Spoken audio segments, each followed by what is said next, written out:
Honourable members, let us pray. Lord, the God of righteousness and truth, grant to our King and his government, to members of the Legislative Assembly, and to all in positions of responsibility, the guidance of your Spirit. May they never lead the province wrongly through love of power, desire to please, or unworthy ideals, but laying aside all private interests and prejudices, keep in mind their responsibility to seek to improve the condition of all. Amen. Honourable members, we will now be led in the singing of God Save the King by Annika Stork. I invite you all to participate. God save our gracious King, long live our noble King. God save the King. Send him victorious, happy and glorious, long to reign over us. God save the King.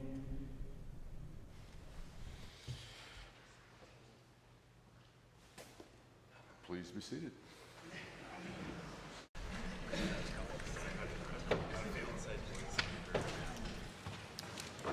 Introduction of visitors. Introduction of guests.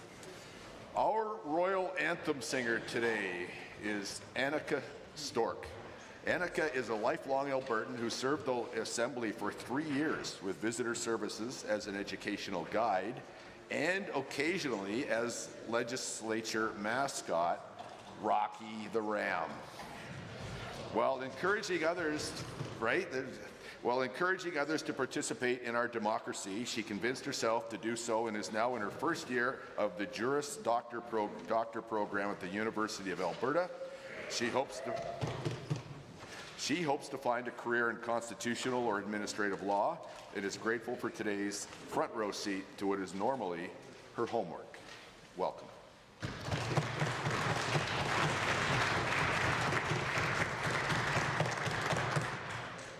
No school groups today. Introduction of guests. Member for Grand Prairie Wapiti. Well, thank you, Mr. Speaker. I'd like to rise today and introduce to you and through you my wife Mary, my brother Philip and his wife. It's a good day to have family in the legislature, so please rise and receive the warm welcome of the Assembly.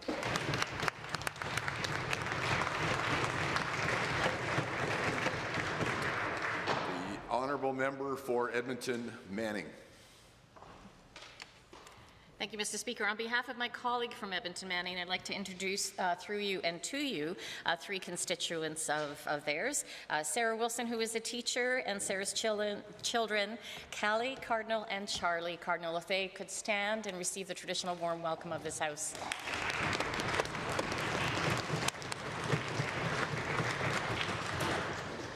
And for a change, let's go to the honourable member from Edmonton Beverly Clairview. Same thing, if they could stand and receive the traditional warm welcome of this House. Callie and her brother Charlie, and Sarah, her mother. Thank you.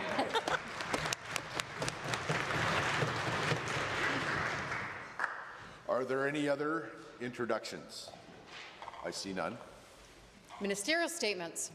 Member statements. The honourable member for Edmonton Castle Downs. Mr. Speaker, last year I rose to speak about affordability and the financial strain on Albertans because of this government's policies. But the strain on Albertans is growing this year. My colleagues and I hear from constituents every day about how things have only become worse under the UCP's leadership. The new annual hunger count report from Food Banks Canada confirms it. Albertans are turning to the food bank in alarming numbers. Visits have surged by 134% since this government took office. More than 210,000 visits were last year alone, and 76,000 of them involved children. In the last year, usage of food banks has jumped here more than 21%. That's a clear sign that Albertans cannot keep up with the cost of buying groceries. Behind every food bank visit is a story. A parent skipping meals so their kids can eat, a senior choosing between medication and groceries, a worker juggling multiple jobs and still coming up short at the end of the month. These are not outliers, but with high unemployment, this is the lived reality for too many. And the cost of living crisis goes even further. This government continues to burden Albertans with the highest auto insurance rates, tuition hikes, no rent caps, to name just a few of the costs, making life harder than ever. The government could take action today, but they have shown that making sure Albertans can afford healthy food is not their priority. They'd rather spend millions running attack ads against teachers. No Albertan should have to choose between a meal and paying their bills. Albertans deserve better. Mr. Speaker, I sincerely hope that next year I will not have to speak to the issue of food security or affordability for my constituents. But without a plan from the UCP, I doubt this will be the case.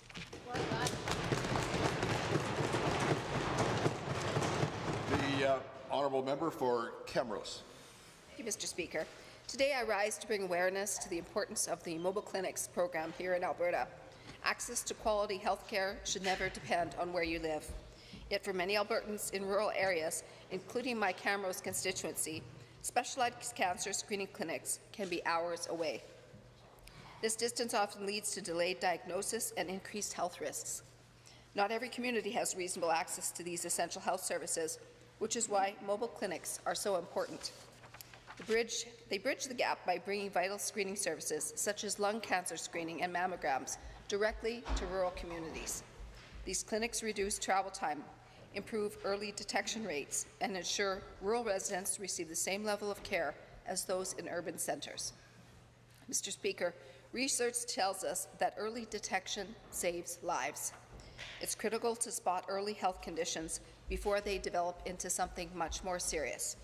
For example, if caught early, survival rates for breast cancer can reach 93%, stomach cancer 70%, and lung cancer 60%. That's why it's so important to champion innovation solutions like mobile clinics to help Albertans in rural communities. It's more about providing faster care. It's about improving health outcomes for Albertans and ensuring they have access to health services they need when they need it. Alberta's government also extended the Alberta Lung Cancer Screening Program with a one-year $2 million grant supported by an additional $500,000 from the Alberta Cancer Foundation until its permanent implementation in 2026. This program has effectively screened over 3,800 eligible individuals and detected nearly 90% of lung cancer at early stage. Investing in mobile clinics is not simply about convenience, it's about fairness and equity. I urge this Assembly to continue supporting and expanding mobile clinics. Member for Calgary, Acadia.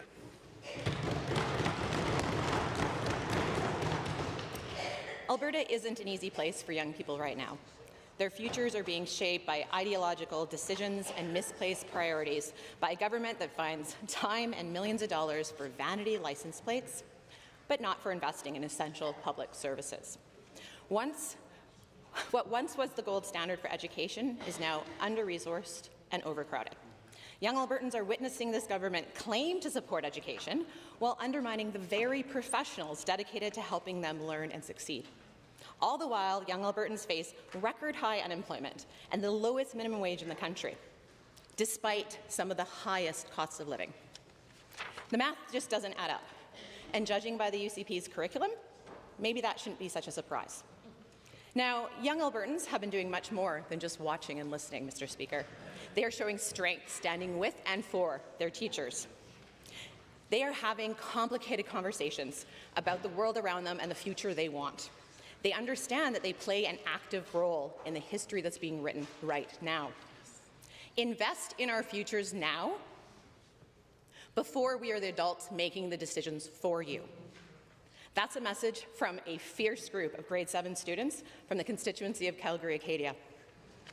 And just like these students, all Albertans deserve access to high-quality public education and public health care, good-paying jobs, affordable housing, and communities where they can thrive.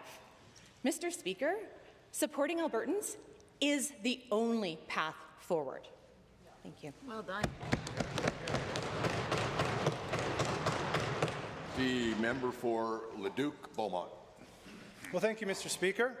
As we return to the legislature for the fall session, like many Albertans, I'm curious, just what does the NDP and their new leader stand for? To be honest, I wonder if they even like their own party, having recently passed some vague motion to distance himself from the mothership at the last political gathering.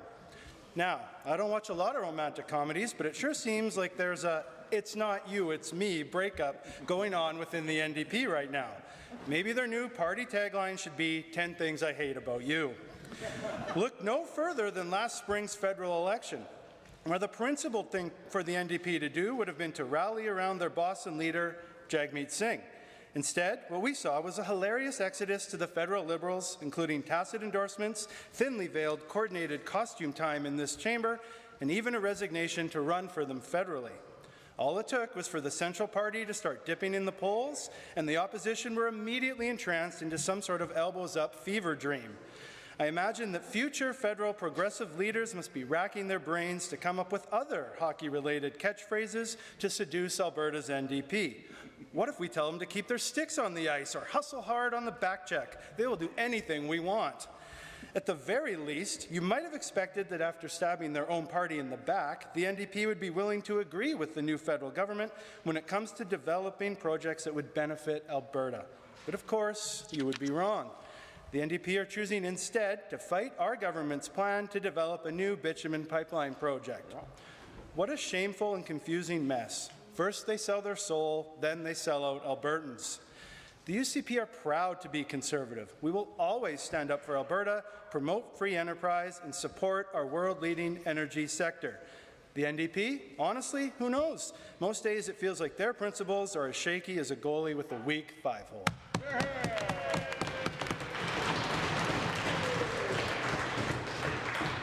The member for Banff-Kananaskis. There's an adage in the Bow Valley. The longer you stay here, the more people you'll lose. This used to be about the unpredictable mountain environment we call home, but now it's about the community members we lose because they can no longer afford to stay. People like my good friend Sean, who even though he and his wife work 2 full-time good-paying jobs, were forced to move their family to BC. Or Judy, who is living in her car because she can't afford to retire in Canmore after living there for over 30 years. The lack of affordable housing is the biggest issue facing Canmore. Doctors, nurses, teachers, servers, hospitality workers, young entrepreneurs, and community builders can't settle down in our town simply because they can't afford to stay. For years, the town of Canmore has worked tirelessly to implement various affordable housing programs with no support from this government. So what has this government done? Well, first, the LGFF reduced municipal funding. Then the government downloaded close to $5 million a year of additional costs to the municipality for everything from social programs to policing. Then they criticized the town's permitting processes rather than supporting efficiency improvements. They didn't support the town's request for federal funding through the Housing Accelerator Fund, and they didn't want to pass the resort municipality status motion when I brought it forward in 2023, which would have provided crucial funding. Canmore and Banff contribute $1.2 billion to the provincial economy annually, but the cost of tourism-related infrastructure falls to municipal budgets of small towns. So what do they get for the amazing contribution to our province? No support for affordable housing. In fact, just more government overreach that actively undermines local decision-making. Residents of the Bow Valley deserve beautiful, affordable, livable communities to thrive, and their government should have their backs.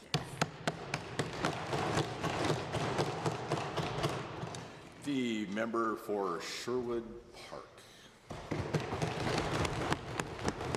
Mr. Mr. Speaker, there used to be 2 Conservative parties in this province, and now there are none. Former Education Minister David King said any government that undermines or abandons the project of improving public school education in the face of difficulty is undermining and abandoning democracy. Yet here we are. By cutting budgets, the government is cutting into the very heart of what keeps our economy and democracy alive, an educated and informed public. This government talks a big game about freedom and opportunity, but they're the ones taking both away. Teachers are doing their best to stay afloat in a system that keeps asking for more while giving them less. Across this province, including the hamlet of Sherwood Park, support for teachers has grown stronger every day. Parents and communities see what is happening. They see the overcrowded classrooms, the growing list of special needs without support, and the rising costs that teachers are covering out of their own pockets. And now they see a government ignoring the Charter, forcing teachers back to work without a fair deal or the right to negotiate. It doesn't have to be this way. I believe Albertans want fair, transparent, and honest governing. I believe the majority want competent and ethical government. Alberta has every advantage a province could hope for. We have the natural resources and the talent and the drive to be the best place in the country to raise a family and build a future. What we don't have right now is a government that reflects those values. What we have is a kakistocracy.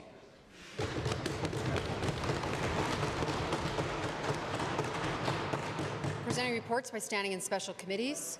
Presenting petitions. Notices of motions. Introduction of bills. The Honourable Deputy Premier and Minister of Public Safety and Emergency Services. Mr. Speaker, thank you very much. I'm pleased to rise and introduce Bill 4, the Public Safety and Emergency Statutes Amendment Act 2025, number 2. Legislation focuses on changes to support the government's work to keep Albertans safe and secure. Mr. Speaker, I hereby move first reading of Bill 4, the Public Safety and Emergency Statutes Amendment Act 2025, number 2. Right there's a first reading. Honourable members, the Honourable Deputy Premier, Minister of Public Safety and Emergency Services has moved first reading of Bill 4, Public Safety and Emergency Services Statutes Amendment Act 2025, number 2. Those in favour of the motion for first reading, please say aye. Aye. Those opposed, please say no. The ayes have it. The motion is carried. Bill 4, Public Safety and Emergency Services Statutes Amendment Act 2025, number 2 is now read a first time. The Honourable Minister of Environment and Protected Areas. Thank you, Mr. Speaker. I'm pleased to rise to move first reading of Bill 7, the Water Amendment Act. If passed, this act will modernize Alberta's water management system and help make more water available for farmers, ranchers, businesses, and growing communities while continuing to protect our environment. The amendments we are proposing are based on the feedback we heard from Albertans over the past year. I hope members on both sides of the House will support this important legislation, and I ask that we move first reading of Bill 7. Thank you. Members, the Honourable Minister of Environment and Protected Areas has moved first reading of Bill 7, Water Amendment Act 2025. Those in favour of the motion for first reading, please say aye. Aye. Those opposed to first reading, please say no. The ayes have it. The motion is carried and so ordered. Bill 7, Water Amendment Act 2025, is now read a first time. The Honourable Member for Calgary Mountain View. Thank you very much, Mr. Speaker. I am delighted to rise today to request leave to introduce a bill, being the Employment Standards Protecting Workers' Pay Amendment Act 2025. Mr. Speaker, Alberta is in an unprecedented affordability crisis, and this bill will help address it. It will raise the minimum wage, it will get rid of the use differential, and it would protect workers' tips as well. I hope that all members of this House will join me in supporting this increase to wages to help Albertans. And with that, I move first reading of Bill 201. Thank you.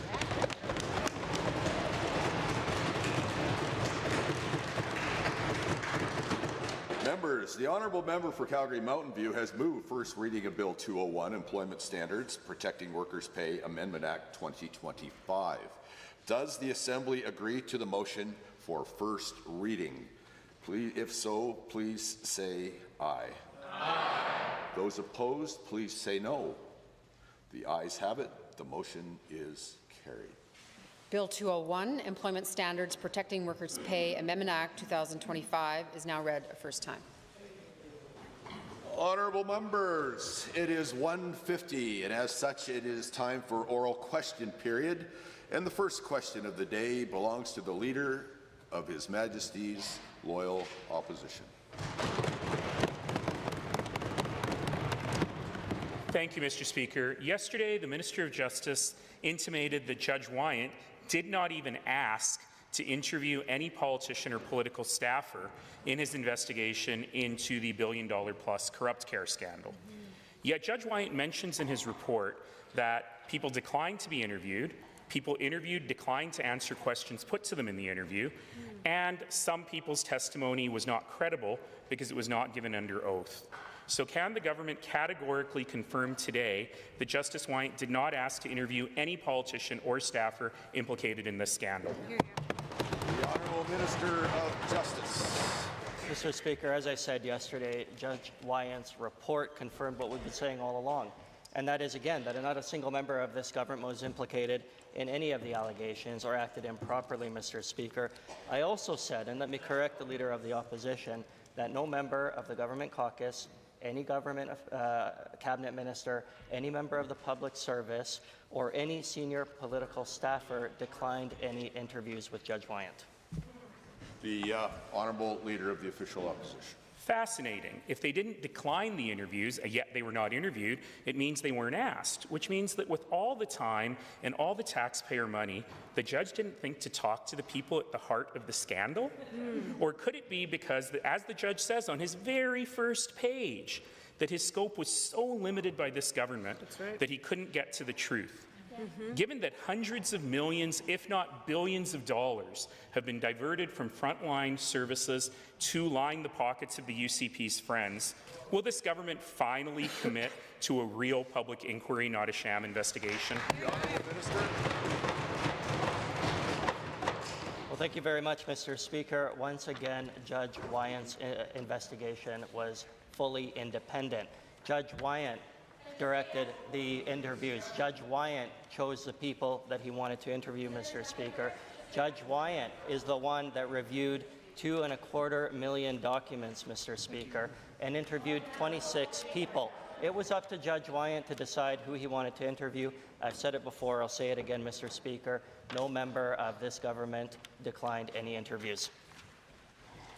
Mr. Speaker, I've never seen a judge's inquiry that on its very first page says, I couldn't do what I wanted to do until this one. And that is this government's, not judge's fault. I'm so interested that it's the Minister of Justice who keeps defending this, in fact, defending by name the company at the center of this scandal, which just so happens to be owned by his best friend, relative, bro, hockey buddy, and travel partner. Albertans have been told over and over again that the minister had nothing to do with this. So why doesn't the minister recuse himself from everything to do with this scandal? Thank you once again, Mr. Speaker, and once again, the member of the opposition really has no clue. My office is not investigating anything. I am not investigating anything, Mr. Speaker. An independent judge conducted an investigation and came up with the conclusions that there was no wrongdoing or improper acting by any member of the government. Here's what they did find, Mr. Speaker. Judge Wyant found that AHS failed to follow its procurement practices, that the senior leadership of AHS failed to oversee some of the practices that were taking place, and that's why we've taken action. The Honourable Leader of the Official Opposition. I do appreciate that the minister admits that he doesn't do anything, except he stands up here and defends things he had nothing to do with, which says a lot about how this government works. Speaking of that, this government seems to think they've solved the problem in public education at 2 o'clock in the morning on Tuesday. But it's not going away. Students are walking out of class, there's no extracurricular activities in many schools, and the ability to reduce class size is just a pipe dream. Beyond this mythical task force, what is the government doing today to help students catch up for all their lost learning from their engineered strike? The Honourable Minister of Education. Well, Mr. Speaker, first and foremost, I reject the characterization that we engineered this strike. We've been bargaining with the Alberta Teachers Association for 18 months, and at the very end, we had invited the Alberta Teachers Association to participate in enhanced mediation, and they rejected. That being said, I, of course, want to prioritize finding opportunities for our students to recover lost learning. That has to be priority number one, and it is. And we'll be talking a little bit more about diplomas and other exams as well to make sure that students have every opportunity to learn. Leader of the Opposition.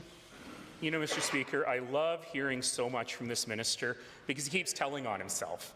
So he just said that we offered enhanced mediation. That enhanced mediation offer was give up all your power and we won't talk about the things you want to talk about. Right. What did they think the teachers were going to say? Yeah. Yesterday, the minister admitted to the media that he's only just now looking into what other provinces are doing to manage class sizes. Shame. He's been the minister for 2.5 years. Yeah. In that time, he has built next to no schools. He has introduced a faulty curriculum. We ask students to do their homework. Why can't the minister do his? Thank you, Mr. Speaker. Unfortunately, I'm not sure what the member opposite is referring to. We've been looking very carefully at situations and cross-jurisdictional comparisons of educational policy for many years, and always we look to see what other provinces are doing when it comes to class sizes, when it comes to dealing with complexity, working with other ministers to share best practices. This is a common practice and something that I engage in regularly, so I'm not sure where the member is getting his information from, but it's incredibly incorrect. The Honourable Leader of the Official Opposition. Well, the minister may recall what he said in a podcast interview just yesterday, that maybe last night he would start looking at what other provinces are doing on class sizes. Yep. Shame. Mr. Speaker, I've been trying all week to figure out if this is malice or incompetence. I still think it's both, though that answer makes me think incompetence might be winning the day. The minister allowed this to happen. Even if he was only operating under the Premier's orders to engineer this strike, this minister needs to take responsibility. If he's not willing to resign, will he at least apologize today on behalf of the Premier and this government to teachers, parents, and students for what they engineered?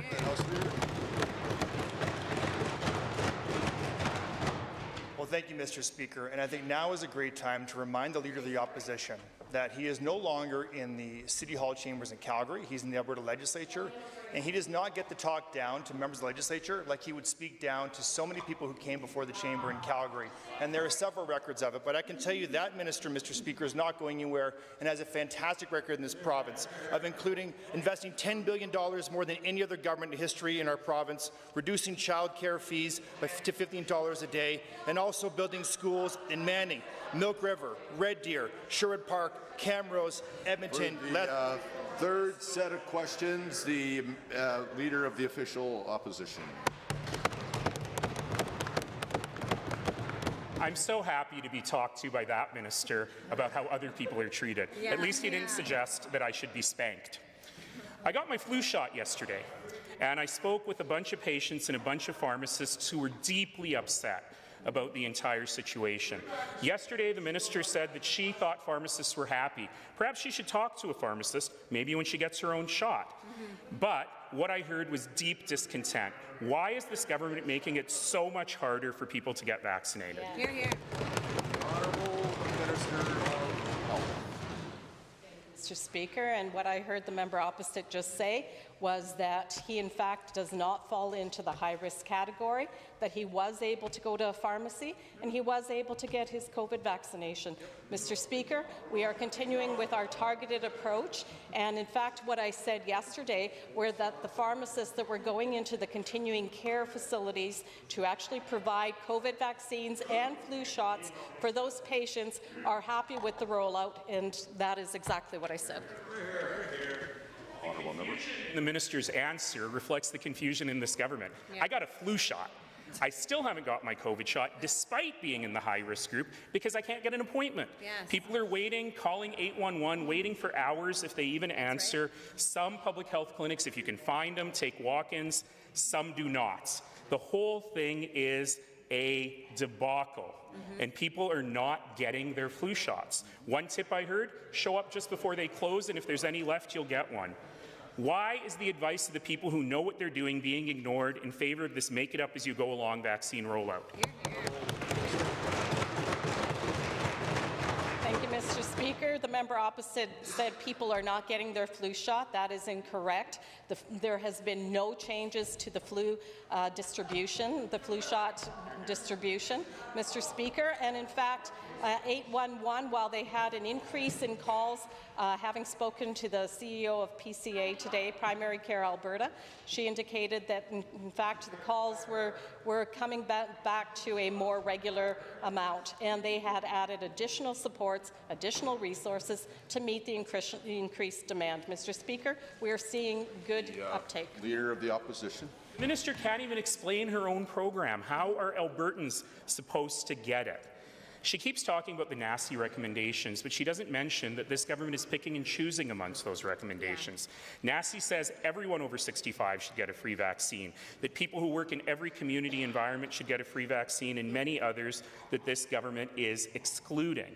Instead, the government has set up this ridiculous system. It's wasteful, it's gatekeeping, it encourages people to lie about their health status. I have an idea. How about we put a marker on our driver's licenses showing who's allowed to get vaccinated? Hear, hear.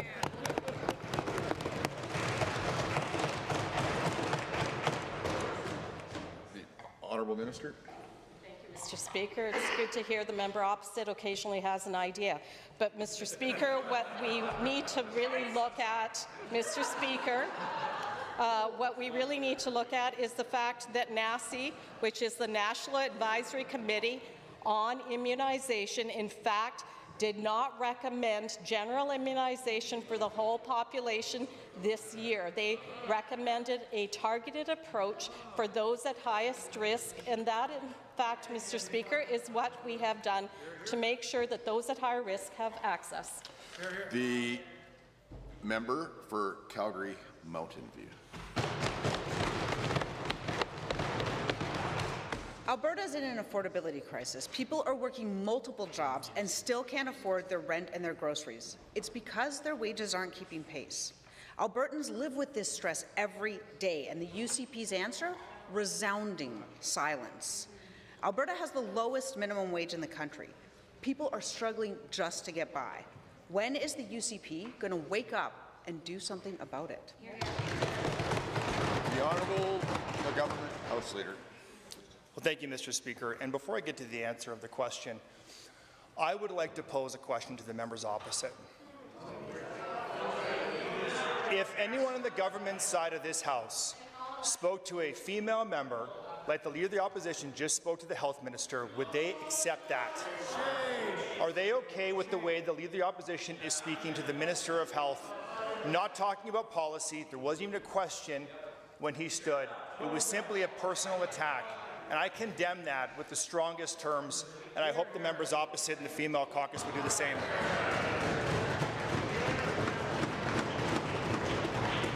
Honourable member. Mr. Speaker, oh boy, with that. So the UCP love to spin a yarn about that and the minimum wage and saying that it's costing jobs, especially for youth. But let's look at the facts. Between 2015 and 2019, the minimum wage increased. The sector most heavily impacted, accommodation and food services, added jobs every year, over 13,000. Alberta has the lowest minimum wage in the country, and even lower youth minimum wage, and the highest unemployment. When is this government going to stop making up excuses and start raising wages? The Honourable Government House Leader. Thank you, Mr. Speaker, and thank you to the honourable member for the question. If we take a step back in history, we will see that when the NDP raised the minimum wage disproportionately, it had a tremendously negative effect on the private sector. But what's worse, Mr. Speaker, is they did not consult the private sector on this and how it would affect them. Mr. Speaker, in this province, we believe strongly that if we're going to do something as dramatic as raise the minimum wage, we're first going to consult... Order. That's what I meant when I said that, is that we stop talking, right? So we heard the question, which I think is very good, even if we didn't like the question. Now we're going to hear the answer, even if we don't like the answer. that's how it works. Thank you, Mr. Speaker. If we were going to raise the minimum wage in the dramatic fashion the NDP is proposing, we would first like to consult businesses and ask them how it's going to affect them. That's how this works. Honourable member. Thank you, Mr. Speaker. I mean, in terms of dramatic, the affordability crisis is pretty dramatic. Alberta has the lowest minimum wage in the country. It hasn't gone up in 7 years. Albertans living on minimum wage, over 40% of whom are parents, are living under constant stress. While this UCP government tells workers they just have to keep waiting, they tell insurance companies they can enjoy a 15% increase. Why does this government think it's acceptable for corporations generating billions in profits to get 15%, while the lowest paid workers get nothing?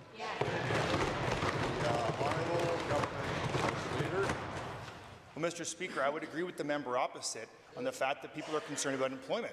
That's why this government has taken real steps in investing in youth and making sure they can get that first piece of work experience. That's why we introduced the youth hiring incentive to help de-risk employers who are looking to bring on youth into their workforce. We're also making tremendous investments in the private sector to make sure they're bringing new companies, new manufacturing here to Alberta, because that is the issue, Mr. Speaker. It's about access to a job, and that's what brings dignity to Albertans, and that's what we're focusing on, Mr. Speaker. Hear, hear. The question number 5, which is the first one without preambles on the supplementaries, goes to the member for St. Albert.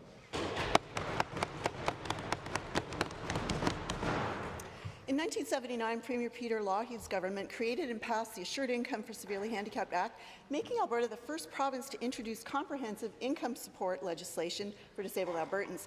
Premier Lougheed's government shifted welfare-style supports to a rights-based income and recognized disability as a lifelong permanent condition, not a setback. Fast forward 46 years, we have an authoritarian government undoing almost 50 years of stability. To the Minister, disabled Albertans protesting right outside these doors want to know why. Honourable Minister of Assisted Living and Social Services. Mr. Speaker, we have a great ACE program in this province. It's the Cadillac of disability programs anywhere in the country, Mr. Speaker. It is established by law by this chamber, Mr. Speaker. It has been indexed by this side of the House, Mr. Speaker, not by that side of the House, Mr. Speaker, and it's going nowhere. But what is also happening, Mr. Speaker, we're going to be the only other province who brings on a supporting disability program that allows thousands of people that are facing disabilities but are also in the workforce, Mr. Speaker, who could not get on ACE because it's only for people who cannot work, Mr. Speaker. This government is bringing in 2 disability programs to bring in the most supports for in the history of disabilities, Mr. Speaker. Member from St. Albert, for St. Albert. Given this government's revolutionary idea for 80,000 severely disabled Albertans is to blow up ACE, move everybody to a new program they call ADAPT, cut core benefits by $200, tell them they can work, call it a day. Given this dangerously ableist plan as described by this government is a thinly disguised cut wrapped in a ridiculous employment plan for disabled Albertans. To the Minister, disabled Albertans protesting right outside this door want to know why. Mr. Speaker, Alberta has the highest disability payments in the country, Mr. Speaker. And ADAPT will also be the highest in the country, Mr. Speaker. In fact, it's $554 higher than NDP Manitoba, Mr. Speaker. $417 higher than NDP BC, Mr. Speaker. And over $100 higher than the federal government, Mr. Speaker. But that member has never risen in this House or supported the government's call on the federal government to fund disabled seniors at the same level of Alberta, Mr. Speaker. She only cares about politics. She does not care about the disabled community, Mr. Speaker. A point of order is noted at 2:08. The member from St. Albert. Given it's impossible to put a price on stability and predictability for people navigating life with a severe, profound disability, and given this government's dangerous plan for 80,000 disabled Albertans will harm thousands. Thousands will apply for MAID. Thousands will die. This government's legacy will be one of corruption, cruelty beyond description, and authoritarianism. How do you justify that, especially to disabled Albertans right outside this door?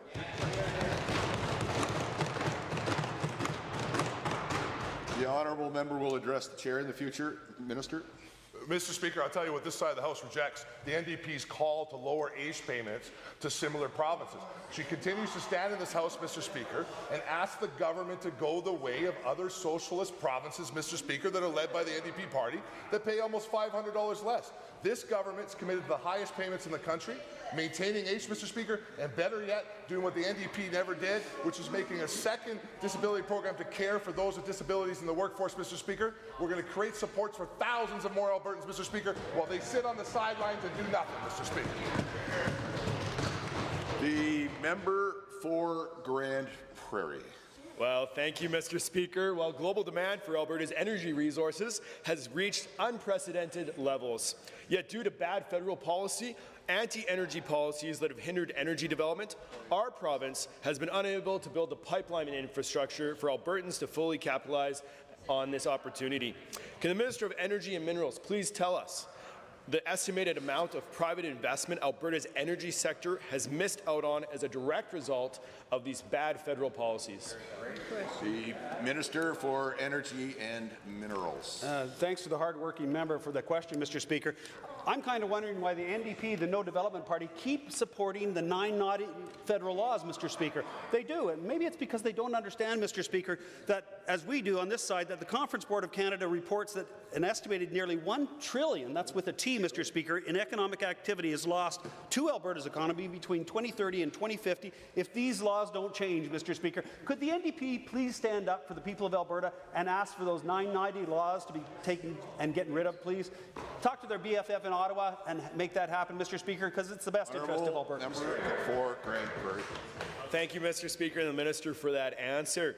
Given the very urgent need to expand our pipeline infrastructure to increase Alberta's capacity to transport our energy products to international markets, and further given that rapidly growing economies in Asia are actively seeking access to our energy, to the Minister of Energy and Minerals, can you please tell us what our government is doing to ensure Alberta's energy products can get to high-demand global markets?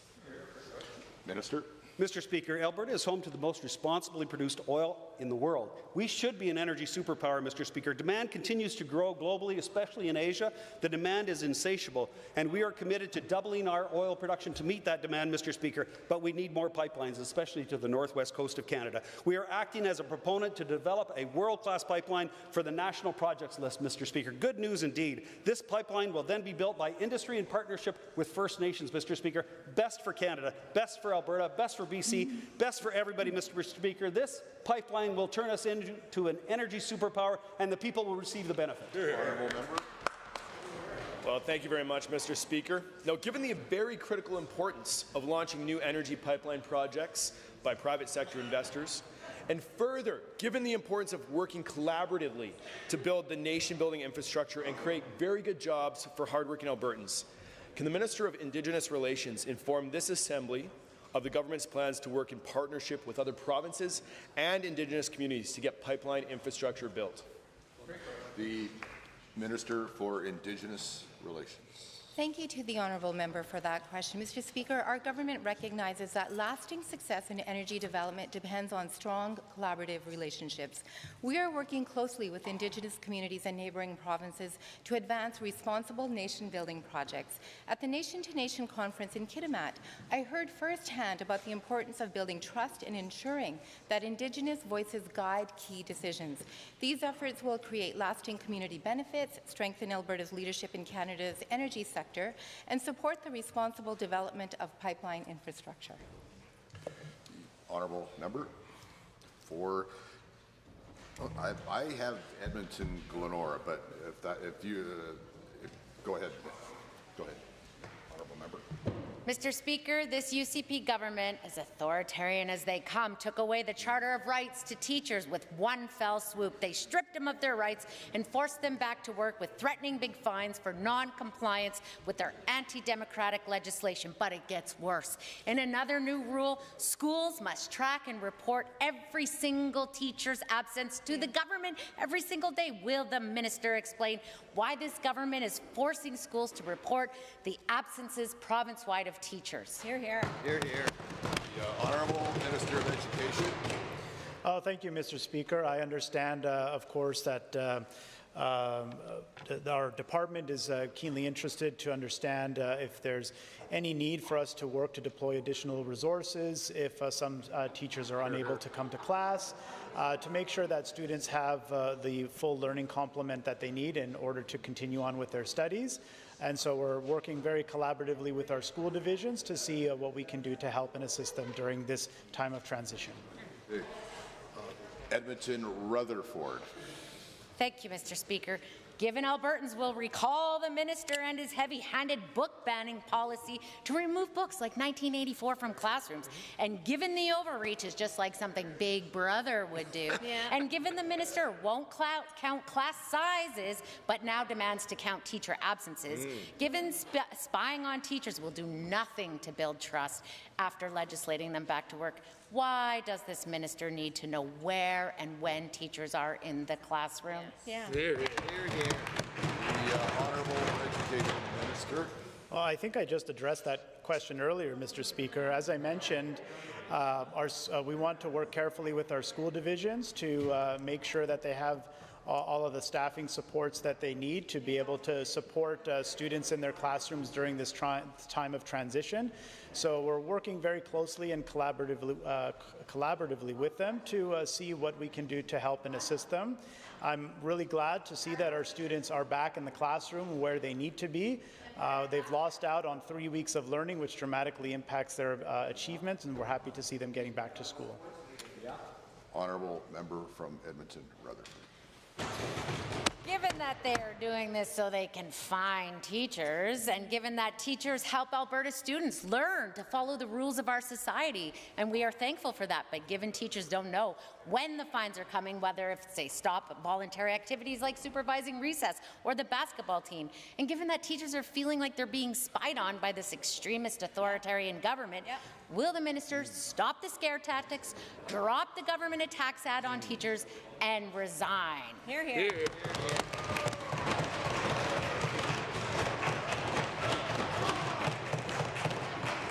The Honourable Government House Leader. Mr. Speaker, I am bewildered every time the members opposite call for the Honourable Minister of Education to resign, because I don't think they have a clue what they are talking about. This is the same minister who is investing billions of dollars in building new schools, hiring thousands of new teachers, thousands of new educational assistants, building schools all across this province, Mr. Speaker. There's a reason why the members opposite were rejected twice in a row now. It's because Albertans disagree with them writ large on the nonsense that they spew, and you just heard it. The Honourable member for Edmonton, Foothills. Thank you, Mr. Speaker. It has now been a year since the minister informed Albertans that this government would advance a so-called Care First model for auto insurance. At the same time, the minister told Albertans he would allow insurance companies to increase premiums by 15%.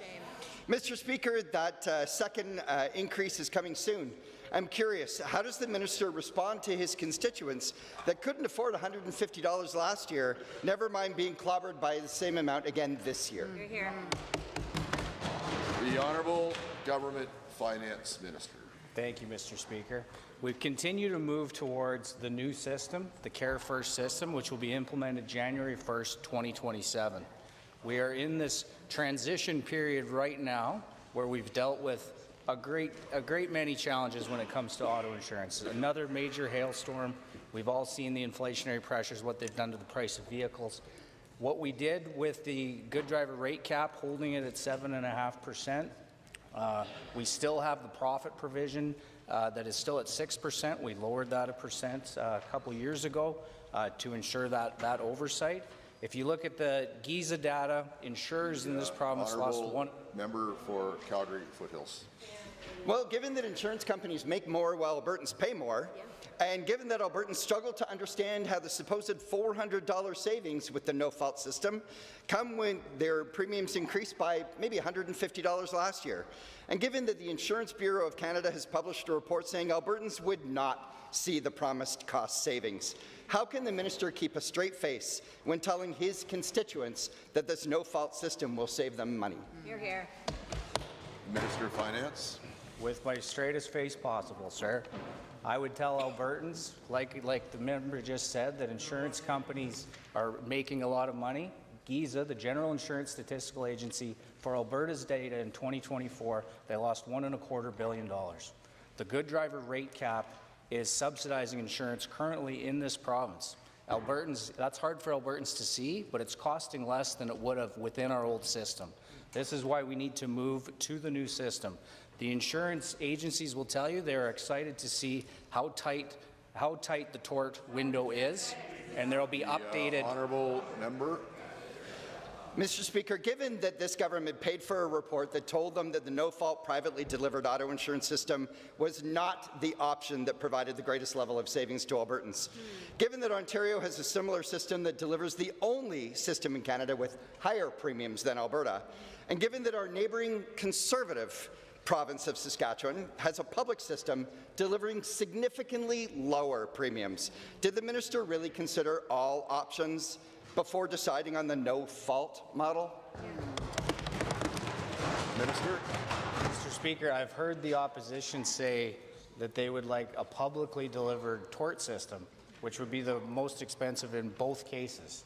It would take $3 billion at least and over 5 years to build a public insurer. We're moving towards this model by January 1st, 2027.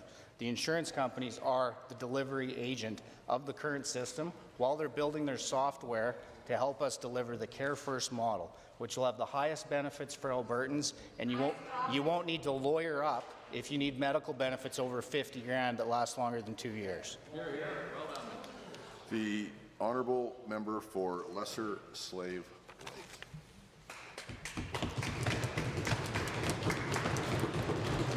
Thank you, Mr. Speaker. It's always a pleasure to stand up for the residents of Lesser Slave Lake, while I still can anyhow.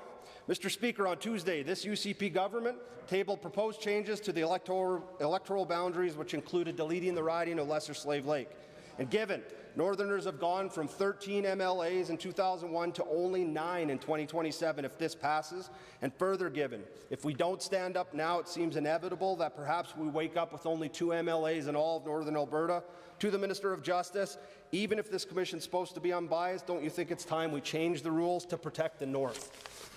The Honourable Minister of Justice. Well, thank you very much, Mr. Speaker. Thank you to the member for the question. This government deeply cares about all Albertans, Mr. Speaker. The Boundaries Commission was chaired by a judge of the Court of King's Bench, and it consisted of 2 members that were appointed by the government, 2 members that were appointed by the official opposition. The recommendations in the interim report, Mr. Speaker, were unanimous, and nobody in this government was involved. It's a completely nonpartisan process, but we do care about the North. The honourable member has the opportunity to make a submission to the final report. Honourable member. Minister, to quote one of my daughters, the math isn't mathing. Given there were rumors back in April that if I didn't fall in line, my riding could be removed entirely, but I didn't believe it. Will the minister table this fall sitting your ministry's written analysis of each section of 15-2 of the Electoral Boundaries Commission Act as it applies to Lesser Slave Lake? And why in the 2017 Commission report was it protected and now it's not? That way Northerners can see the math. Minister. Good, Mr. Speaker. It is disappointing that the member opposite would cast doubt on the work of an independent commission. The member needs to read the report. The findings were unanimous. It's a nonpartisan process, Mr. Speaker. Not only is it clear to me, Mr. Speaker, that the member doesn't fully understand the work of an independent commission, but the member didn't even bother participating in the process. All MLAs, all members of the public, a number of organizations were invited to submit a proposal. That member did not. Honourable member. Mr. Speaker, given I'm curious if this minister has ever driven from Slave Lake to High Level, because it's exactly why Section 15-2 exists in the Electoral Boundaries Commission Act. Given your numbers don't include shadow population in all northern ridings, and given I recently read a report from the Northern Alberta Development Council that says Slave Lake shadow population could be 27% higher than census data. Minister, will you commit to advocate to the Commission to not reduce the number of northern divisions below today's level because Northern Alberta is starving for more representation, not less? Minister. Mr. Speaker, that's one thing we can agree with. Albertans deserve representation in all four corners, Mr. Speaker. I'm happy to advocate for equal representation, making sure that every single Albertan has a member in this Assembly that can advocate on their behalfs.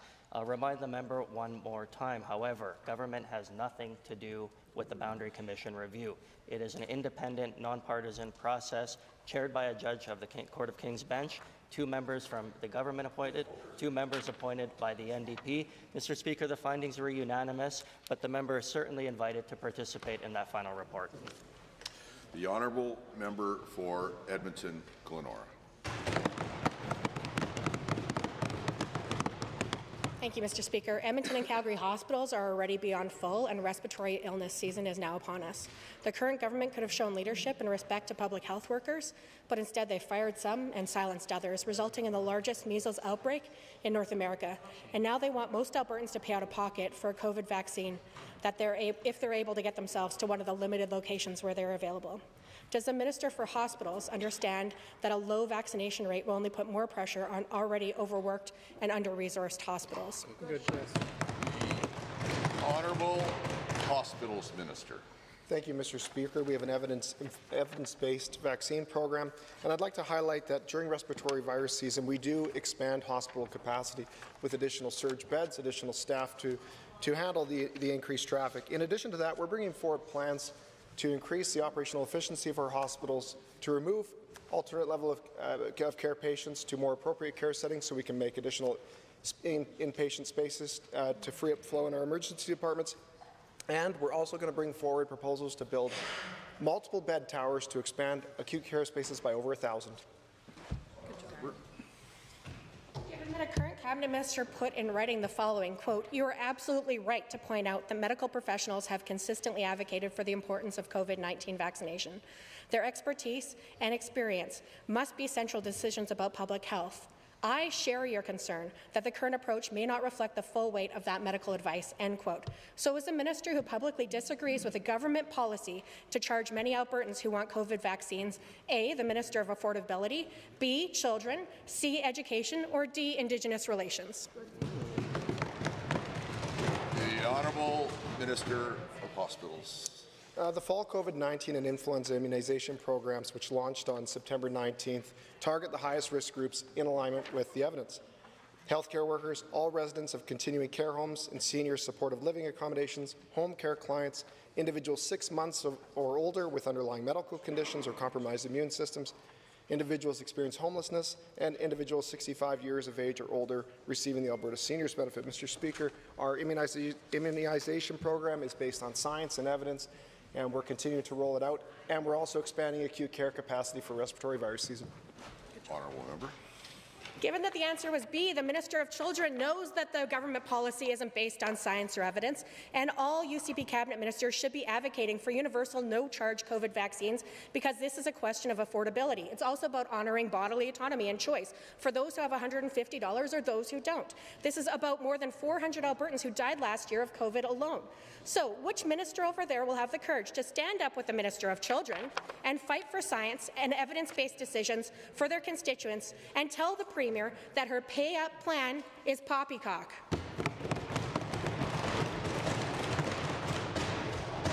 Honourable member, that was a well-delivered question. You're on the edge of using a prop there. I appreciate. I don't want to stop people from using pieces of paper, but I don't think you were reading off of that. Anyways, that's advice for future. Okay, Honourable Minister of Health. Thank you, Mr. Speaker. And as I said earlier, we are using NACI's analysis that also Quebec did the similar analysis, and they came to the same conclusion. I've said it before. And in fact, Mr. Speaker, I know the AMA wrote a letter recently, and I have written a response letter back to the AMA president that outlines how their analysis was not only misleading, Mr. Speaker, but also in many cases inaccurate. In fact, Mr. Speaker, the AMA analysis is based on outdated information and assumptions that are not supported by any evidence. We'll continue to make evidence-based. The honourable member for Lacombe-Panoka. Thank you, Mr. Speaker. Mental health is a growing issue in our province today. Places like the Centennial Centre in Panoka are safe havens for Albertans to get help with issues related to substance abuse, anxiety disorders, poor mental health, and brain injury. Given the rising mental health needs of youth in rural Alberta, to the Minister of Mental Health and Addiction, what immediate steps is your ministry taking to ensure timely access to mental health services in rural communities? Good question. The Honourable Minister for Mental Health and Addictions. Thank you, Mr. Speaker, and thank you to the hardworking member from Lacombe-Ponoka for the question. Mr. Speaker, mental health of Alberta's youth is one of the highest priorities.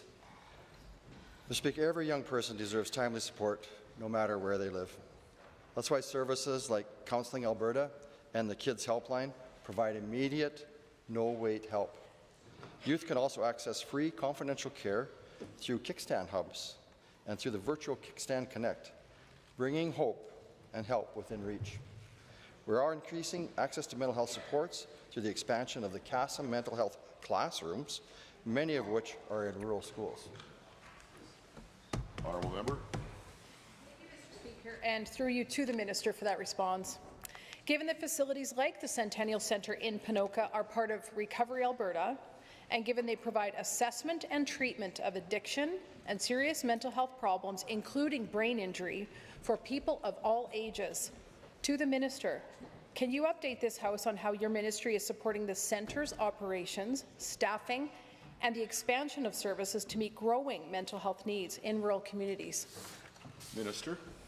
Thank you, Mr. Speaker, and again, thank you for the question. Mr. Speaker, I recently visited the Centennial Centre with the member for Lacombe-Ponoka, and it is a fantastic facility that does such important work. Mr. Speaker, Alberta has more than 930 beds in 5 standalone psychiatric hospitals, including the Centennial Centre, ensuring specialized care for those who need it. Most Albertans facing mental health challenges will never require that level of acute inpatient care. However, they can access a broad range of in-person virtual wellness supports close to home by calling 211 Alberta. Thank you, Mr. Speaker, and once again to that Minister for his answer. Given the need to ensure mental health services are available to Albertans regardless of where they call home, and given the importance of being able to obtain those services when and where Albertans need them most, to the Minister, can you please provide the House an update on what our government is doing to ensure all Albertans continue to have access to the highest quality mental health services? Minister. Thank you, Mr. Speaker. Through the Alberta Recovery Model, which is backed by an investment of $1.7 billion, we are building an unparalleled publicly funded continuum of mental health and addiction care. Mr. Speaker, as part of that health care refocusing, we created what we call Recovery Alberta, a provincial health agency solely dedicated to delivering mental health, addiction, and correctional health care services for Albertans. We also work with valued partners to deliver diverse, life-changing services across the province. Mr. Speaker, our government firmly committed to providing the best possible mental health care to Albertans when and where they need it. Honourable member for Calgary-Curry.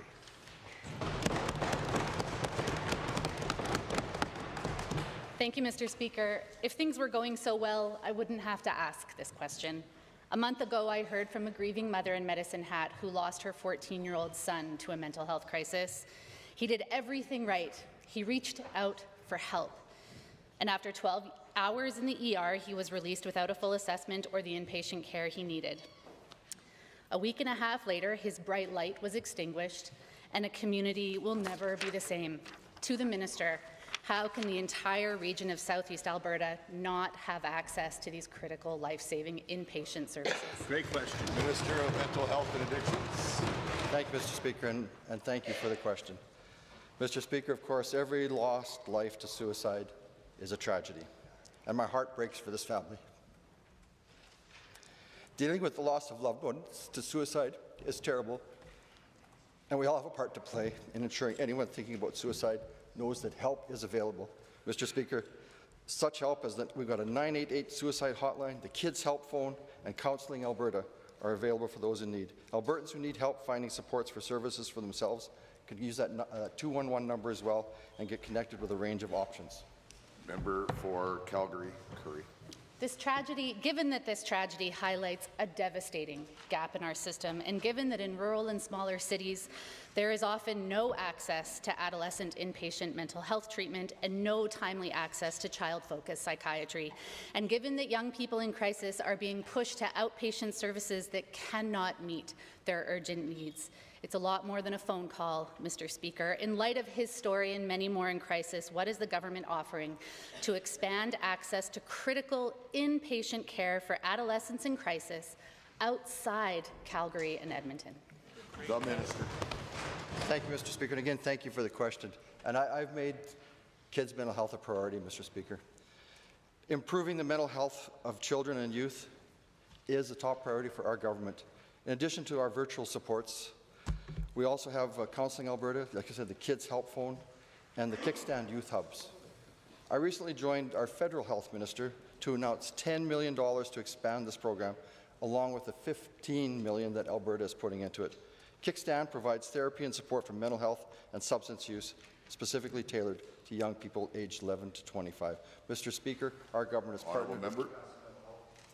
Given that last week the Canadian Institute of Health Information found that 36% of Canadian youth with a mental health disorder had an unmet care need last year, and given that rate is 41% in Alberta, 4 in 10 youth are not getting the mental health care that they need, and given that I, and I'm sure the local MLA, want to assure this mother that her son's life will lead to change, to the minister, when can this mother and other families like her expect to see an adolescent mental health unit established at the Medicine Hat Regional Hospital? Thank you, Mr. Speaker, and again, thank you for that question.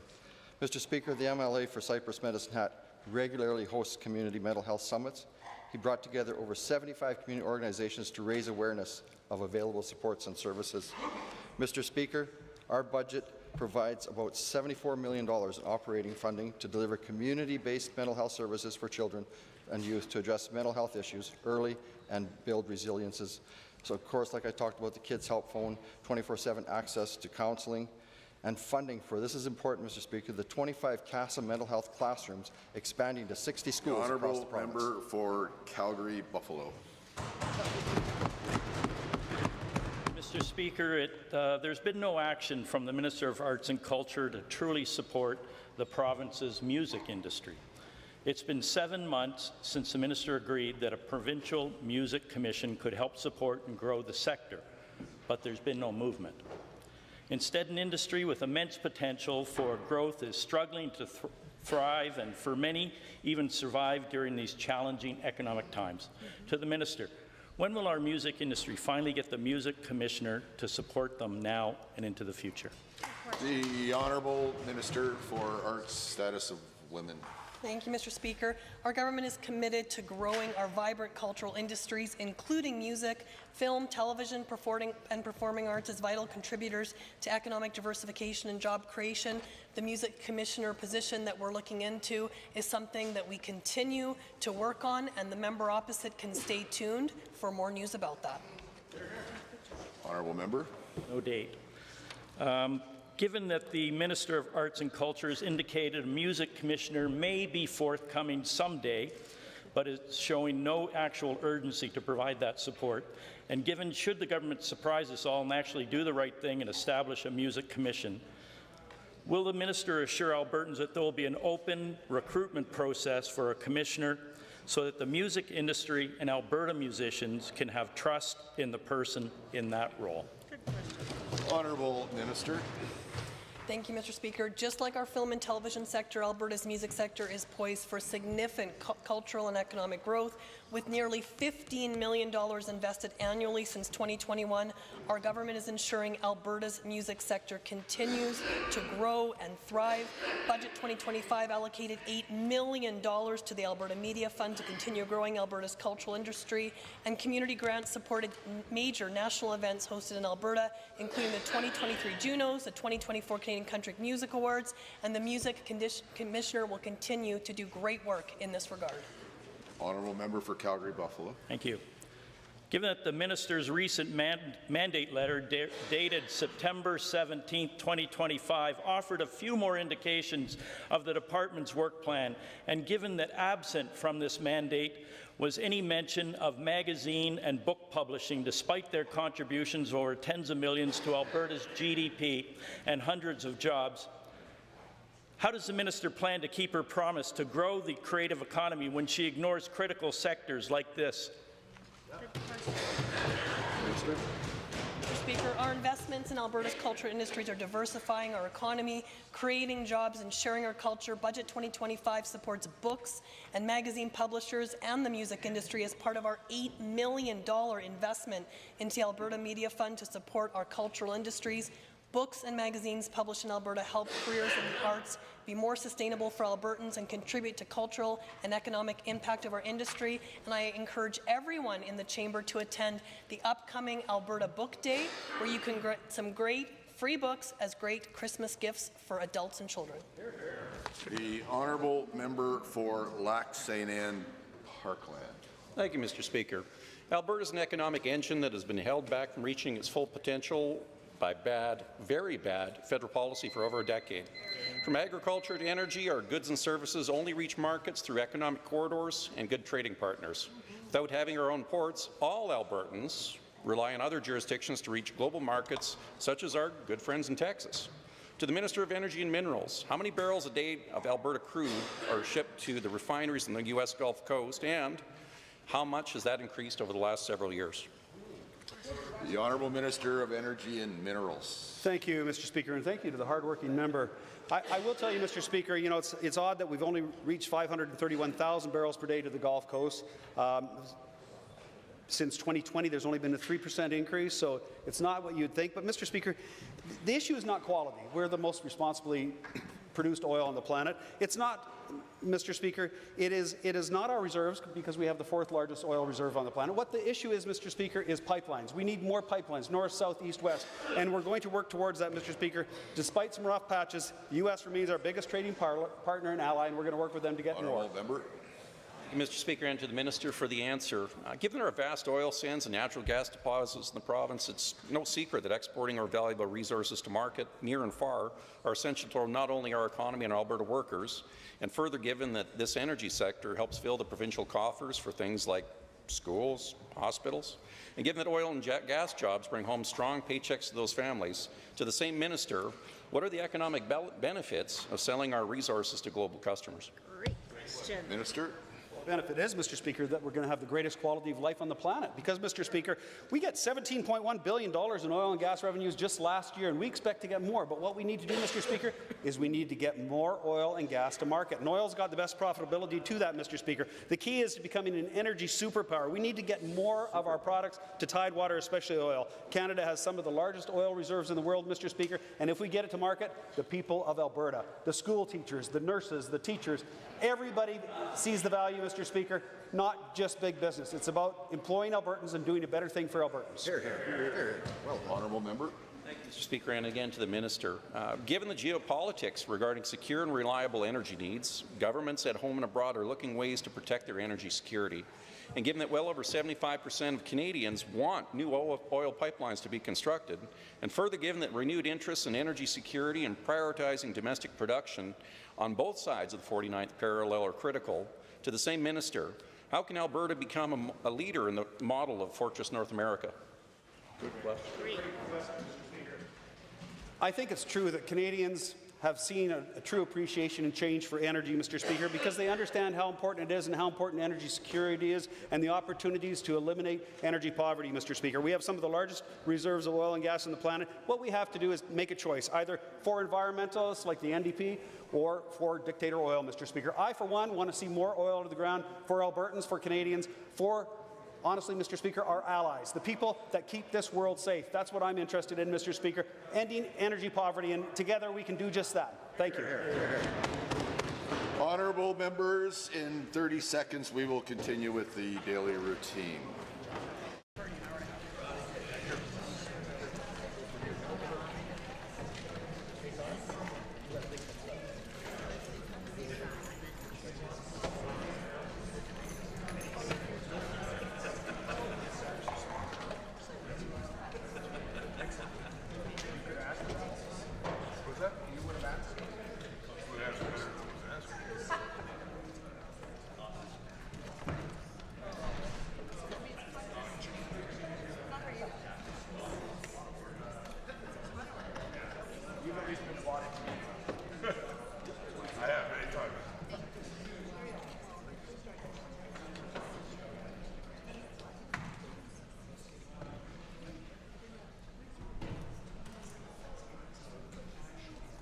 Tabling returns and reports.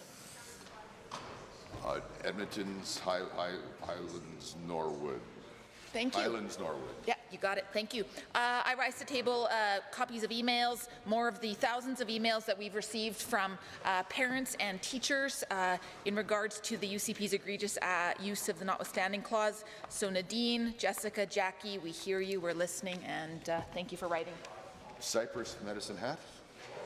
Well, thank you, Mr. Speaker. I rise with two tablings. One is an infographic from Urban Nation and rentals.ca that shows Alberta's got the biggest reduction in rentals across the province in regards to, or across the country in regards to costs. And the second one is a Narcity article that showcases the most affordable places to live in the country, which highlights my own town of Medicine Hat. Calgary Varsity. I rise to table 5 copies of 242 emails out of about 2,000 that I received from constituents that are to support the teachers and oppose trampling charter rights. They're from students, parents. That was a great tabling. I appreciate that. Any other Edmonton City Centre? Thank you, Mr. Speaker. There's been a lot of talk about mediation this week. I rise to table 5 copies of an article outlining how, despite being ordered at mediation to release survey results from Alberta Next, the government is arrogantly refusing to comply. Member for Edmonton, Glenora. Mr. Speaker, I have the requisite number of copies of correspondence that I referred to today in question period, where the MLA for Spruce Grove Stony Plain, the Minister for Children's Services, disagrees with government policy.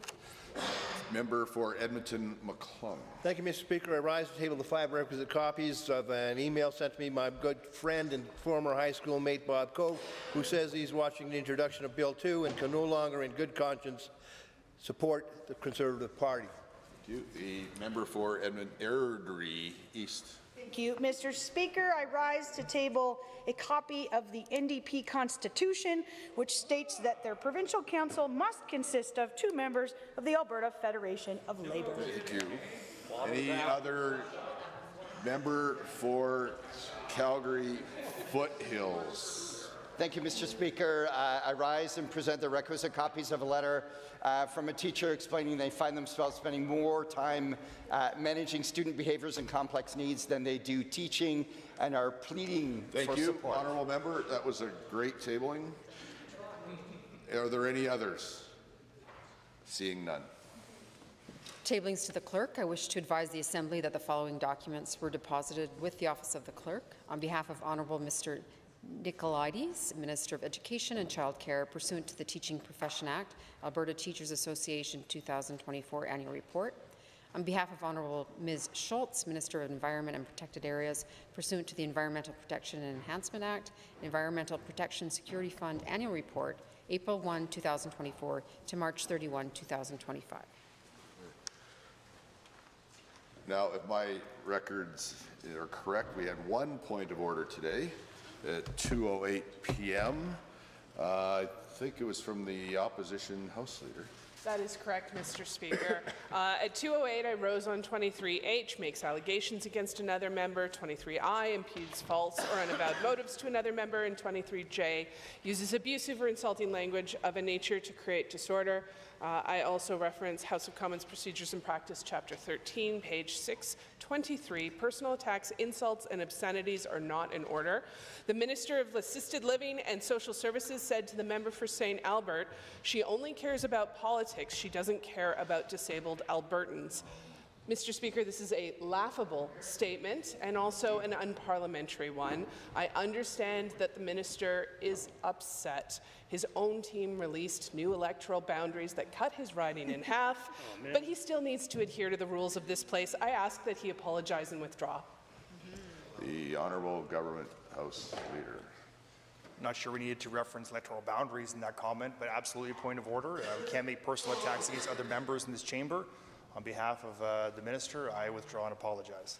Oh, that addresses and closes that item. I hope to everybody's satisfaction. Thank you very much.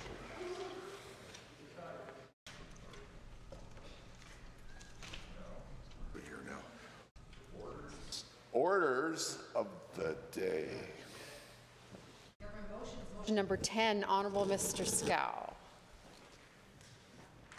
On behalf of, thank you, Mr. Speaker. I rise on behalf of the Government House Leader to move Government Motion 10 on the order paper, which reads as follows. A, be it resolved that the standing orders of the Legislative Assembly of Alberta, effective November 20th, 2023, be amended in Standing Order 52 sub 1 sub A in Clause A by striking out 10 members and substituting 11 members, and B in Clause C by striking out 10 members and substituting 11 members. B, be it further resolved that amendments in this motion come into force on passage. What we just heard, honourable members, is a debatable motion. Is there any debate? On that motion, are we agreed? Say aye. Aye. If opposed, please say nay. That motion is carried and so ordered. Honourable Government Deputy House Leader. Well, thank you again, Mr. Speaker. And again, I rise on behalf of the Government House Leader to move Government Motion 11 on the order paper, which reads as follows. Be it resolved that the membership of the Assembly's committees be replaced as follows. A, on the Standing Committee on the Alberta Heritage Saving Trust Fund, that Mrs. Johnson be replaced by Mr. Roswell as Deputy Chair, that Mrs. Johnson replace the Honourable Mr. Boychenko, and that Mr. Ellingson replace Emily Brar, Calgary Northeast. B, on the Standing Committee on Legislative Offices, that Mr. Lunty replace Mr. Getson as Chair, that Mr. Lunty replace Mr. Getson, that Ms. de Jong replace Mr. Van Dyken as Deputy Chair, and that Ms. de Jong replace Mr. Van Dyken and that Ms. Wright replace MLA Aramenko. C, on the Standing Committee on Private Bills, that Mrs. Johnson replace Ms. Pitt as Chair, that Honourable Ms. Hominick Armstrong replace Ms. Pitt, and that Mrs. Sawyer replace Mr. Wright, and that Honourable Mr. Guthrie be appointed. One moment, I continue. D, the Standing Committee on Privileges and Elections Standing Orders and Printing, that Mr. Getson replace Mr. Sear, and that Mr. Brar, Edmonton Ellerslie replace Mr. Dack, and that MLA Brar, Calgary Northeast replace Mr. Honourable Mr. Ceci, and that Mr. Singh be appointed. E, on the Standing Committee on Public Accounts, that Mr. Lunty replace Mr. Roswell as Deputy Chair, and that Mr. Van Dyken replace the Honourable Ms. Armstrong-Hominack, and that Mrs. Sawyer replace Mrs. Johnson, and that Ms. Lovely replace the Honourable Mr. McDougall, and that Emily Aramenko replace Mr. Ellingson. F, on the Standing Committee on Member Services, that Mr. Yao replace Mr. Getson as Deputy Chair, and that Mr. Wright replace the Honourable Mr. Hunter. G, on the Standing Order on Alberta's Economic Future, that Mr. Wiebe replace Mr. Getson as Chair, that Mr. Wiebe replace Mr. Getson, that Mr. Bouchard replace Mr. Sear, that Mr. Dack be appointed, and that Mr. Dack be appointed as Deputy Chair. H, on the Standing Committee on Families Communities, that Mr. Getson replace the Honourable Mr. McDougall, and that Mrs. Sawyer replace Ms. Petrovic. I, on the Standing Committee on Resource Stewardship, that Mr. Dyke replace Mr. Roswell as Chair, and that Mr. Sear replace the Honourable Mr. Boychenko, and that Mrs. Petrovic replace the Honourable Mr. Hunter, and that Mr. Ip replace Mr. Egan. Honourable members, I believe that Government Motion 11 is debatable. Is there any debate? I see no one standing. Oh, on the Honourable Member from Airdrie, Cochrane. Mr. Speaker, I rise to dispute Government Motion 11, Section C, specifically where the UCP have unilaterally appointed me to the Standing Committee on Private Bills. And I ask members of this House, including the UCP caucus, to vote against this motion once hearing my full remarks. Over the past number of weeks, Albertans have witnessed one of the most significant power plays in Alberta's history. The government has invoked the Notwithstanding Clause, a tool written into Canada's Charter of Rights and Freedoms in 1982 as a limited safeguard, never intended as a political weapon. The objective was to give provinces and Parliament a narrow override mechanism in exceptional circumstances, a last resort when an elected government believed a judicial ruling had overreached its authority or made an error. The fact this government imposed this measure without ever testing its case before the courts is, in itself, an admission of guilt.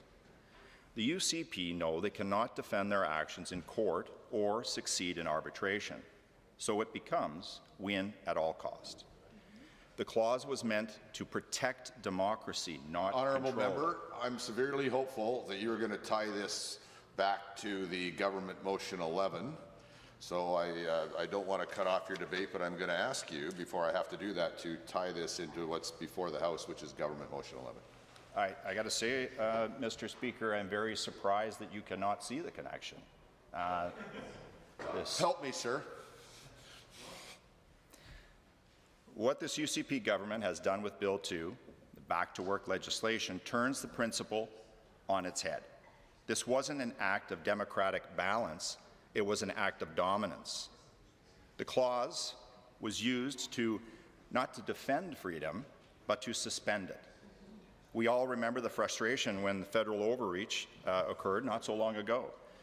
So what does it say? If we now accept it from our leaders here at home? When a government uses the Constitution to silence teachers rather than support them, that is not conservatism. Remember, this is the second reminder to tie this to government motion 11, and I really don't want to cut off your debate. I need to hear something that ties this to government motion 11 and the appointment of people to committees.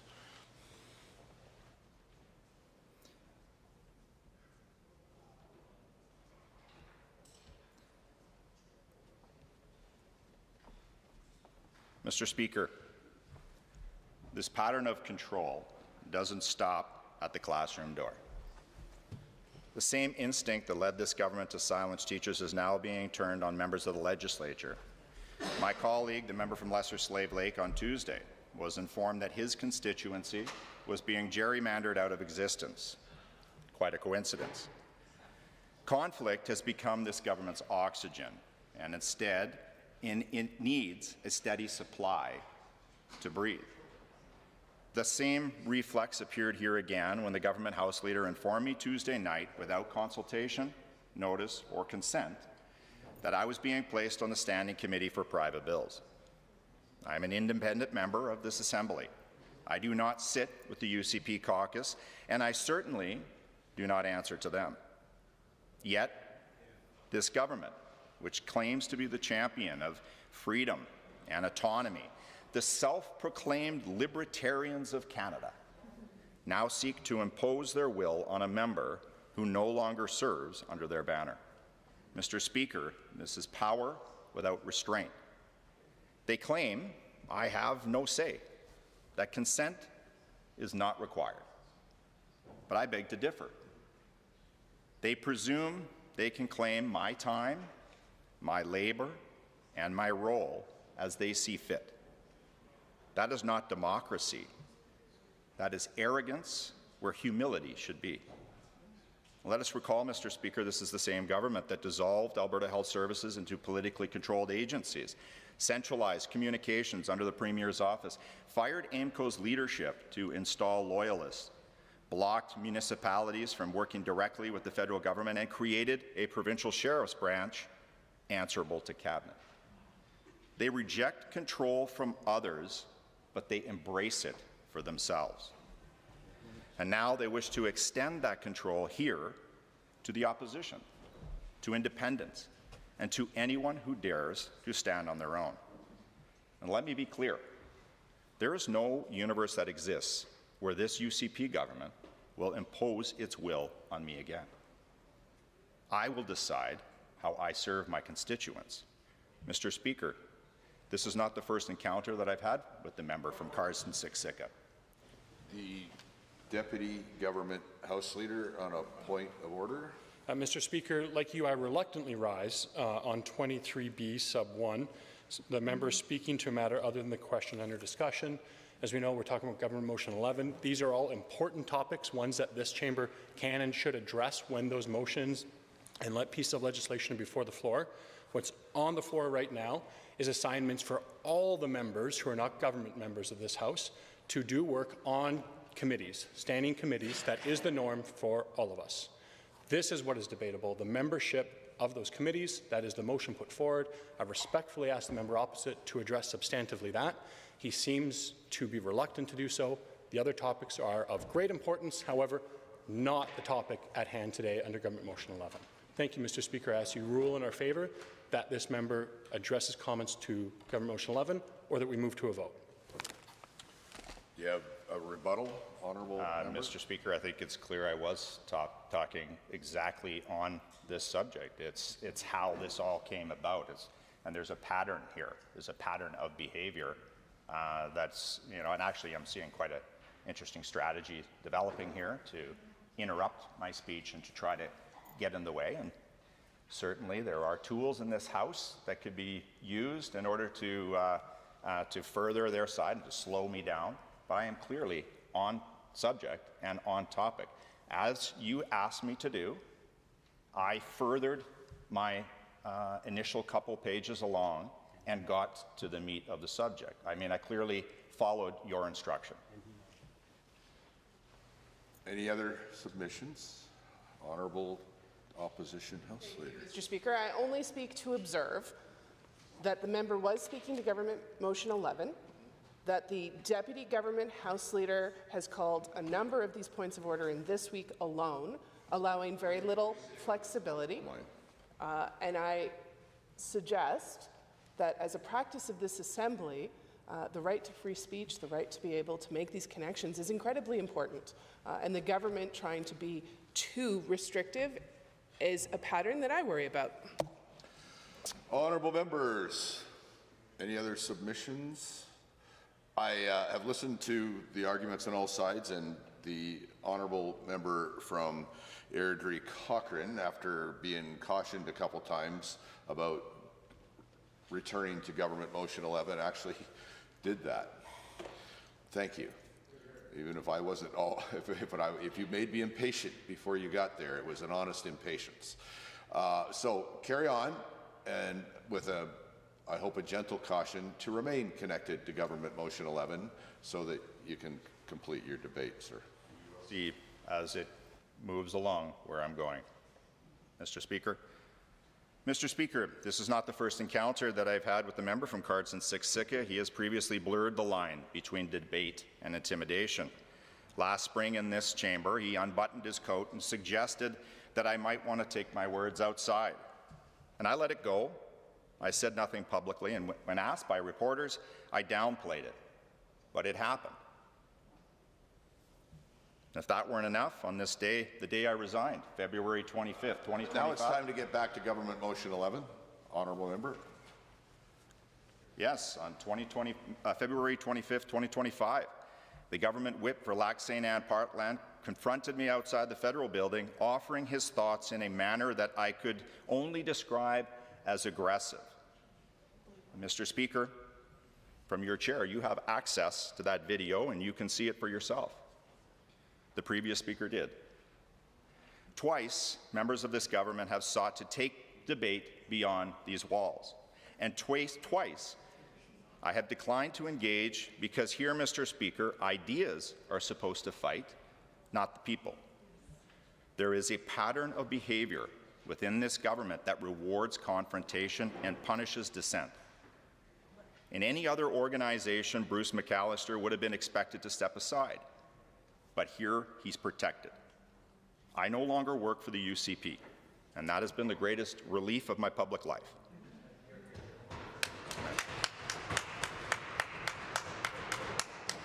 What they forget, Mr. Speaker, is what they forget every time they legislate without listening, that they work for Albertans, not the other way around. Governments work for the taxpayer, and yet every action of this UCP government suggests the opposite. Their instinct is control of classrooms, municipalities, of agencies, messaging, and now its members. This is not leadership, it's vindictiveness lacking integrity. Mr. Speaker, I rise today not out of inconvenience, but out of principle and a culmination of actions. No government, regardless of its majority, has the right to conscript the independence of another member of this Assembly. But the UCP believe that they can dictate compliance in a classroom. So they can dictate compliance in this chamber. But that's not happening, Mr. Speaker. It's all part of the same pattern, a government uncomfortable with dissent and allergic to dialogue. Mr. Speaker, the argument you had just heard outlines my prima facie breach of privilege of Government House Leader, the member for Cardston-Siksika, and I respectfully ask for your review.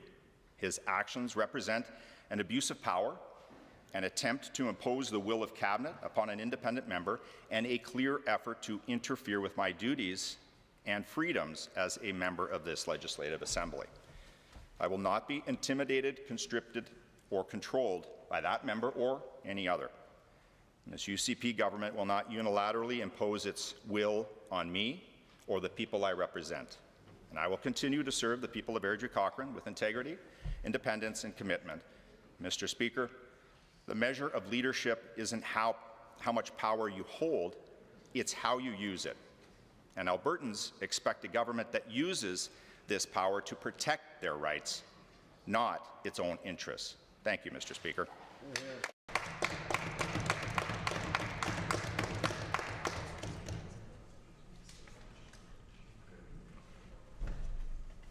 Honourable member, did you just make or attempt to make a point of privilege?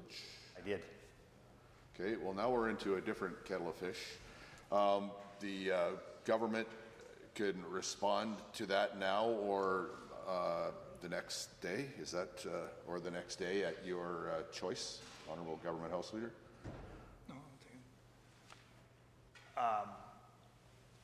this is as much of a surprise to me as I suspect most members of the chamber, given that the point of privilege is raised, if I understand this correctly, against me. I would like to take the day to evaluate the remarks and then respond at my earliest convenience. Okay. The point of privilege will be dealt with at some point tomorrow, or the next sitting day. Not tomorrow as it turns out, but the next sitting day. Now, at this point, on Government Motion 13, which has been moved and debated, 11. Thank you. Government Motion 11, which has been moved and debated. Are you rising to? You're a little bit late. I was just calling the question. Mr. Speaker. Yeah, I saw the same thing you saw and heard the same thing you heard. Let's hear what you have to say, honourable member. Thank you, Mr. Speaker. And I recognize the danger of standing up and speaking at a time when members' patience have already been severely tested this afternoon. But I do have some important points that I would like to make about what this government motion represents, and it builds upon some of the things that the member from Airdrie Cochrane said about the government using its power in this chamber to protect its own reputation. Specifically, Clause E of Government Motion 11 proposes that Mr. Lunty replace Mr. Rosewell as Deputy Chair of the Public Accounts Committee. And, Mr. Speaker, this is important for Albertans to understand because this is not just a routine human resources matter. This is the government using its power in this chamber to cover up all of the potential investigations into corruption related to the healthcare ministry. And here's why, Mr. Speaker. Because when the member from Lloydminster Vermilion Wainwright was Deputy Chair of the Public Accounts Committee, he worked very productively with the Chair of the Public Accounts Committee, my friend from Calgary Bular McCall, to change the practices of the Public Accounts Committee from reviewing just the annual reports of the government every year to allowing the Public Accounts Committee to look at the Auditor General's reports in detail. And we had two reasonably successful meetings, one that looked at the Auditor General's report looking at surface water allocations, and a second one looking at the state of public housing in the province. Now, during those meetings, Mr. Speaker, the Deputy Chair, or the member from Lloydminster Vermilion Wainwright, committed to us on record that once we got through those meetings and once the Auditor General's reports into the Dynalife contract and procurement practices at AHS, that the Public Accounts Committee would be allowed to look at those reports. However, it seems that somebody, perhaps the Premier's office, we don't know, caught wind of this, and now the member from Lloydminster-Vermilion Wainwright is no longer the deputy chair. And this is all interesting. Nonetheless, Government Motion 11 merely changes the personnel on committees, which is typically negotiated, I think, between the government and the opposition. But so I think I would caution you to restrict your remarks to the personnel on the committees. Well, and thank you, Mr. Chair, or Mr. Speaker. Of course, I'm not aware of any negotiations that occurred between the official opposition and government when the decision to remove the Lloydminster-Vermilion Wainwright as the chair, and in fact my House Leader is saying that there were no consultations with regard to that. So this comes as a surprise to members of the official opposition, this change. And I just note for members of the House what that member, the member from Lloydminster-Vermilion Wainwright, did in his role as deputy chair, and I suspect that he's being punished for trying to work with the members of the official opposition to look into the Auditor General's reports on Dynalife and procurement practices at AHS, because not only is he being replaced as the deputy chair on public accounts, if he has an explanation as to why he's being changed, I would love for him to stand up during debate and share that with us. But he's also being replaced on the Standing Committee on Alberta Heritage Savings and Trust Fund. He's being replaced as the chair of the Standing Committee on Resource Stewardship as well, Mr. Speaker.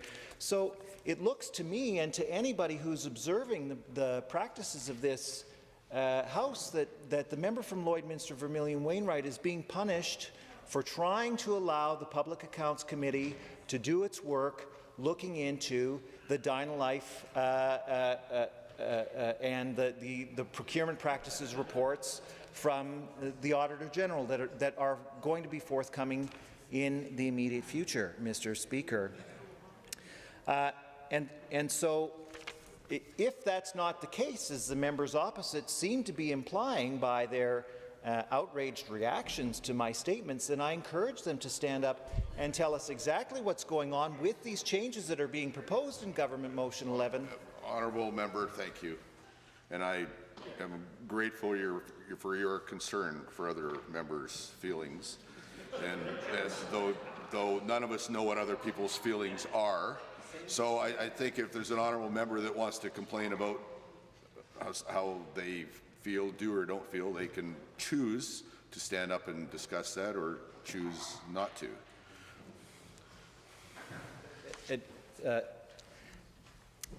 Thank you for that helpful interjection, Mr. Speaker.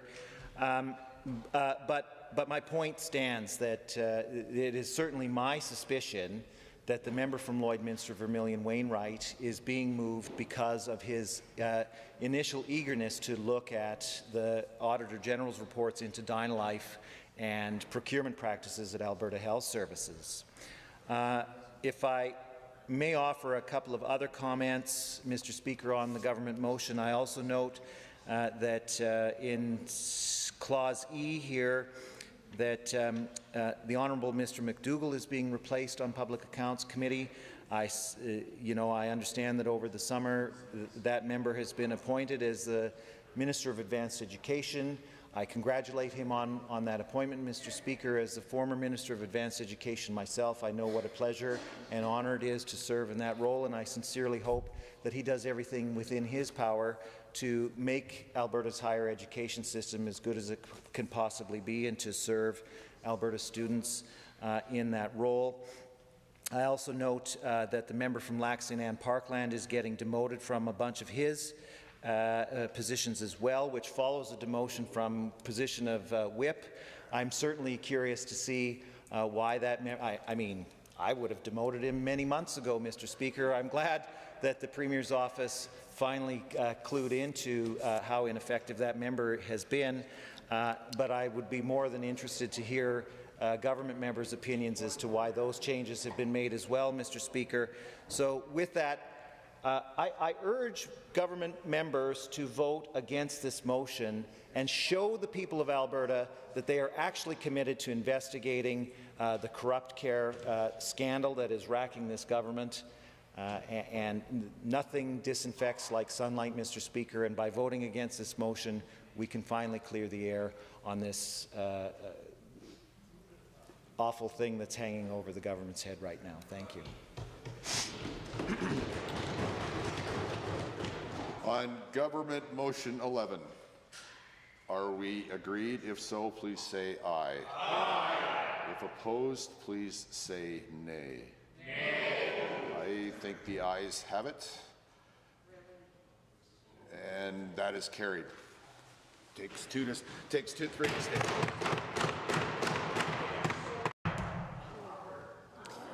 Under Government Bills and Orders for second reading, Bill 1, International Agreements Act, debate adjourned. MLA Gurinder Brar speaking.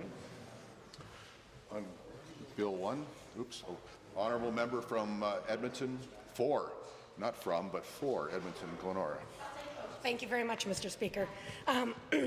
I am grateful to be here today and to have the opportunity to respond to Bill 1, arguably what the government believes is the most important legislation, the one bill that was introduced as part of the throne speech a week ago today. And I just want to begin with a little bit of context for what was happening while Bill 1 was introduced in this House.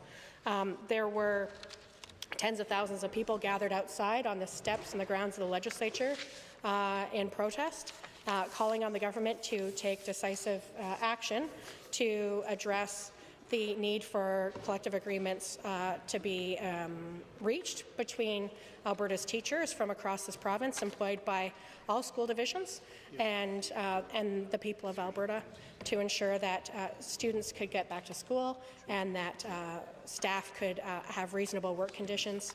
And that everyone could have a great educational outcome, Mr. Speaker. Instead, the Bill 1 addressing what would arguably be the most pressing issue of the day, definitely the longest strike in our history and the largest strike in our history, the government instead chose to bring forward a bill around International Agreements Act. There are a few things wording here that I think were great opportunities for the government to have addressed the issue of the day, which I will say has not gone away. Just because kids are in school today does not mean that the government's done anything to address class size or complexity or the ongoing underfunding of Alberta at the lowest student rate of any province in the country, when educators and students and families are asking for us to be somewhere among the average. And that isn't something that I thought I would come to this place advocating for, but being not the bottom would be a huge improvement to where we are today. So the government in Bill 1 has an opening clause, whereas the government of Alberta recognizes the benefits of, I would have loved the government to have said, strong public education, world-class public education. I'm going to take a moment here. I met with many students over the 3 weeks that they were not in school to just read into the record part of a letter, and I will happily table it on Monday at the first opportunity post this debate, Madam Speaker. So this letter is from a student who begins by saying, "What the heck? In less than 2 months we've been at school." Yeah, to the government members, again, I am referring to the first clause, whereas the government of Alberta recognize the benefits of, and saying that the government could have very directly addressed the largest issue of the day, just for everyone's clarity. So the largest issue of the day for this and many Alberta families is around public education, Mr. Speaker, and or Madam Speaker. So the student goes on to say, "What the heck? In the less than 2 months we've been at school, we've had 2 fires caused by students. That's a lot, and that might not have happened if our school had more EAs. We lost all of our single-stall bathrooms due to graffiti and coating the walls, and a few years ago there were gun threats. Have you thought that maybe if you gave teachers a little bit more and stopped wrecking the environment, students like me could feel safe? So ask again, what the heck? As you know, Alberta is one of the richest provinces in Canada, yet we have the most stressed teachers in the world. The student goes on to talk about his desire to have a strong public education, world-class education, and to feel safe at school. And this is really what teachers have been talking to me on the line about every single day when we gather, whether it be in protest or in other settings in the community. There was another opportunity the government could have addressed the education crisis through Bill 1. They go on in the third clause to say, whereas the government of Alberta has the responsibility and authority. One of the first things kids tell me when I visit grade 6 classes and we talk about provincial government is that the provincial government has the responsibility and the authority over public education, and they are absolutely right. It would have been great if the government took a moment to act on that. Another student here, this one signed their name, it's Lucas, begins the letter with salutations. I'm an elementary student, and I'm writing you today about the terrible education policies. Your funding plan is garbage, that's his polite word. I'm sure his mom helped come up with that, because class sizes are too big and our teachers are stretched to the limit with our classes that are at different levels. The government has not been able to begin to understand what teachers are going through. My grade 6 class has students with reading, behavior, mental health problems, and learning disabilities. We don't have enough EAs, which would help the students with special needs. Maybe you should focus more on teachers instead of on new license plates. What the heck? Please fund the next generation of leaders and schools. Sincerely, Lucas. The number of letters, and I know the member from Calgary Varsity talked about thousands of letters. I'm just highlighting a few of the handwritten ones because I know many of us have gotten thousands of letters on what clearly should be and is, I would say, the largest pressing issue of provincial responsibility today, and that is around ensuring that all of our students have great educational opportunities in the province of Alberta. The International Agreements Act, as presented here, is one page. It's probably the smallest bill I've seen from this government, and it only includes a few definitions, application, how it could be repealing. One other piece of International Trade and Investment Agreements Act be repealed to replace it with this very brief law, which has a preamble that's actually larger than the actual law. It's got a 5-clause preamble, and then it's got one section of definitions, and then the application again is very brief, one line, and then it actually talks about provincial approval being required on matters that are negotiated by the federal government. This is literally, there is one very small paragraph of what the government would arguably assert is their biggest issue of the day. Usually that's what Bill 1 is, the one bill that the Crown presents, that's presented on the same day as the throne speech on behalf of the Crown. I'm going to touch on a third letter that I received also on that same day.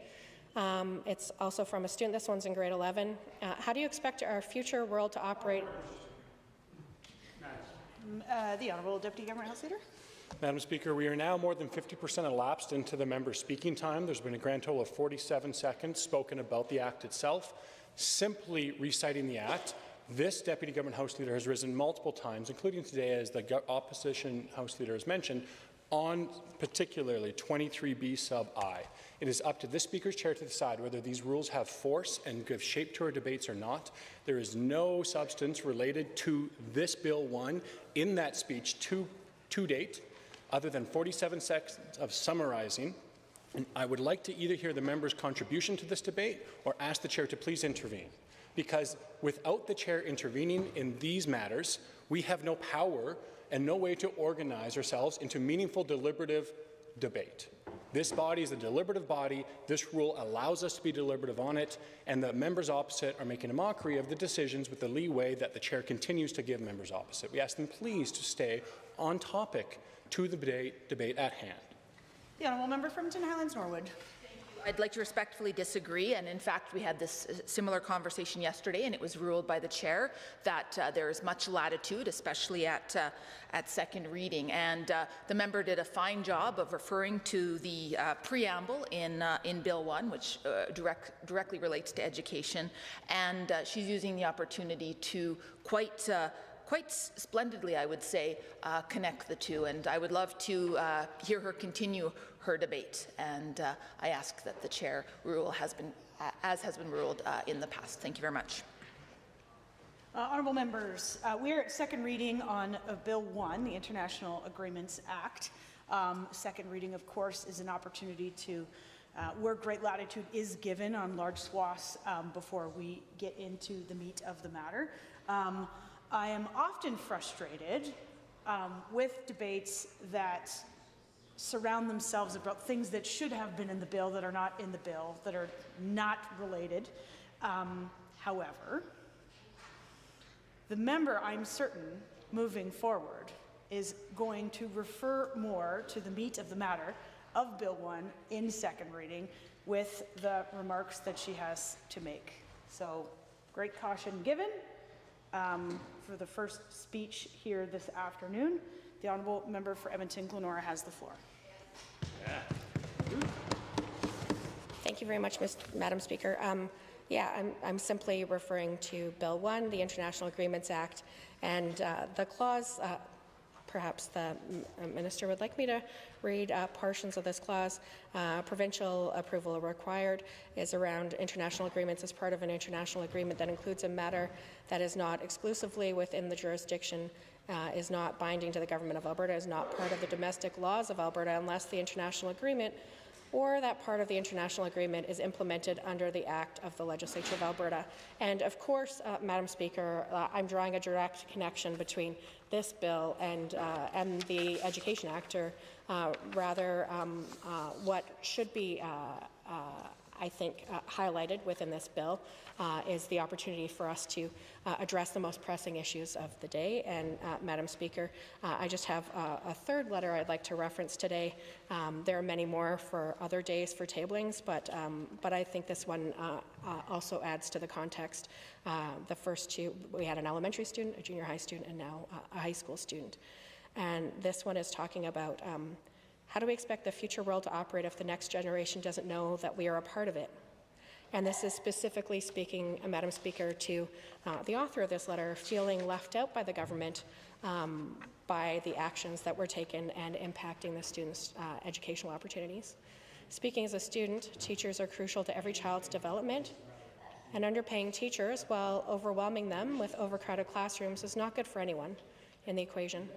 Madam Speaker, I am speaking about this in direct relation to the International Agreements Act and the fact that the act of the legislature that I refer to is the Education Act. So I understand that that there are some folks who maybe don't want to hear students' voices amplified in this space, but I am grateful to be able to have the latitude within second reading to be able to address the bill, the title of the bill. I've referred to specific sections, and it also, I think, is becoming on us to have opportunities to highlight the voices of the youth who are feeling directly negatively impacted by the government failing to act on the biggest issue that they're facing.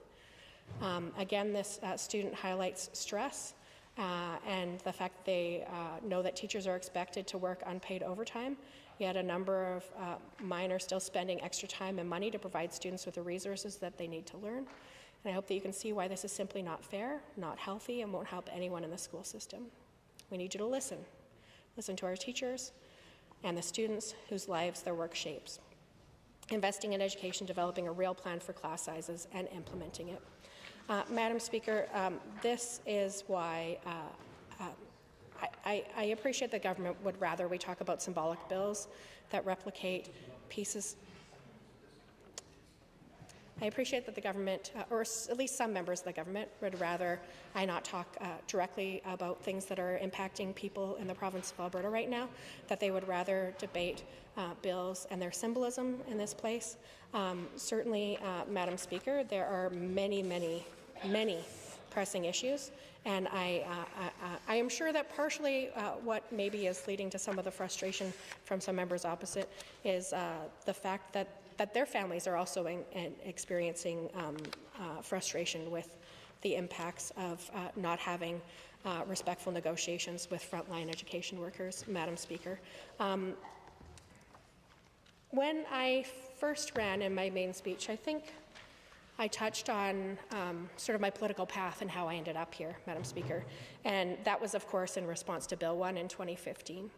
And what I will say is I am the daughter of 2 teachers in northern Alberta, northern rural Alberta, and that when I was thinking about a career path, my dad said, do not choose education.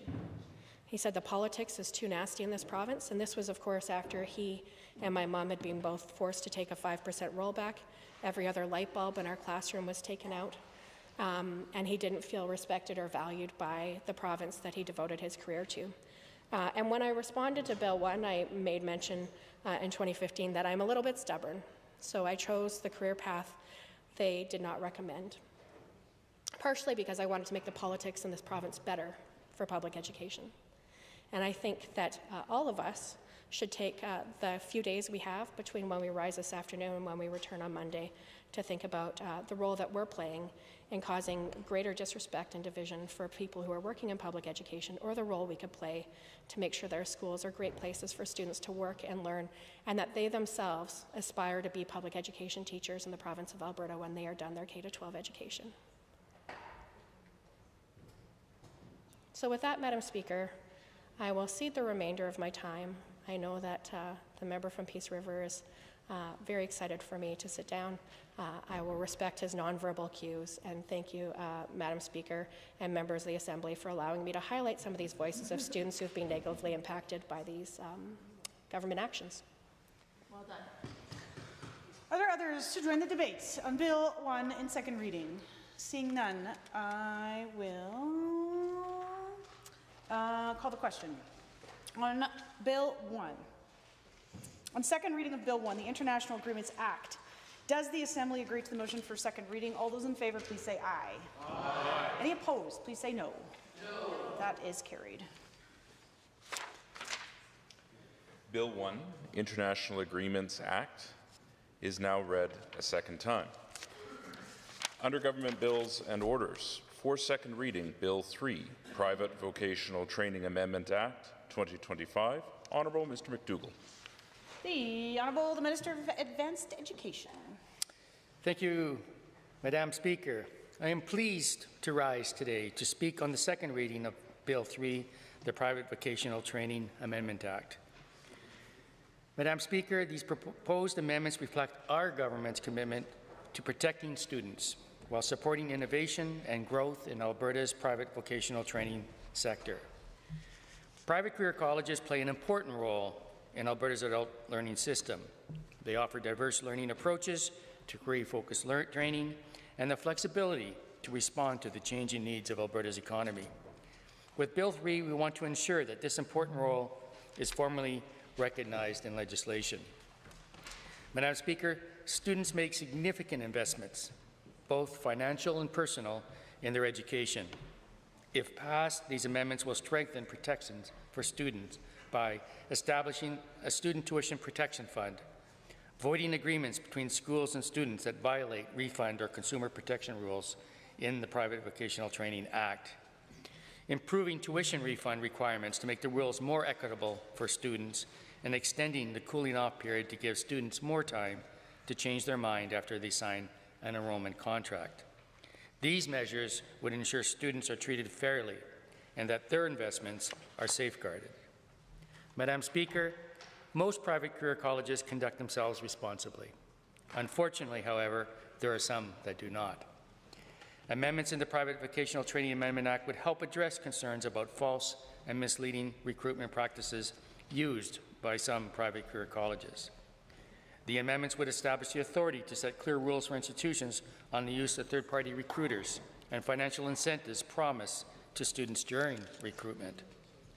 This will help ensure students can make more fully informed choices based on the quality of the programs, not manipulative sales tactics.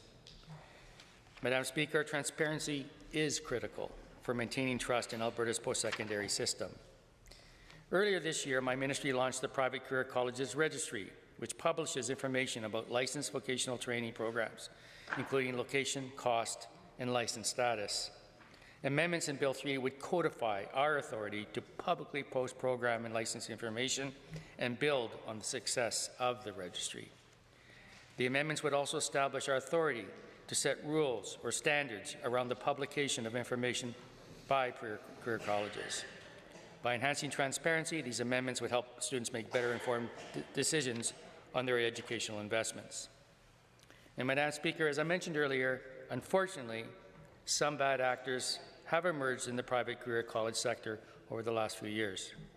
To ensure basic quality standards are met by all vocational training providers and to address this problematic behavior, this legislation would expand and modernize policy and compliance tools.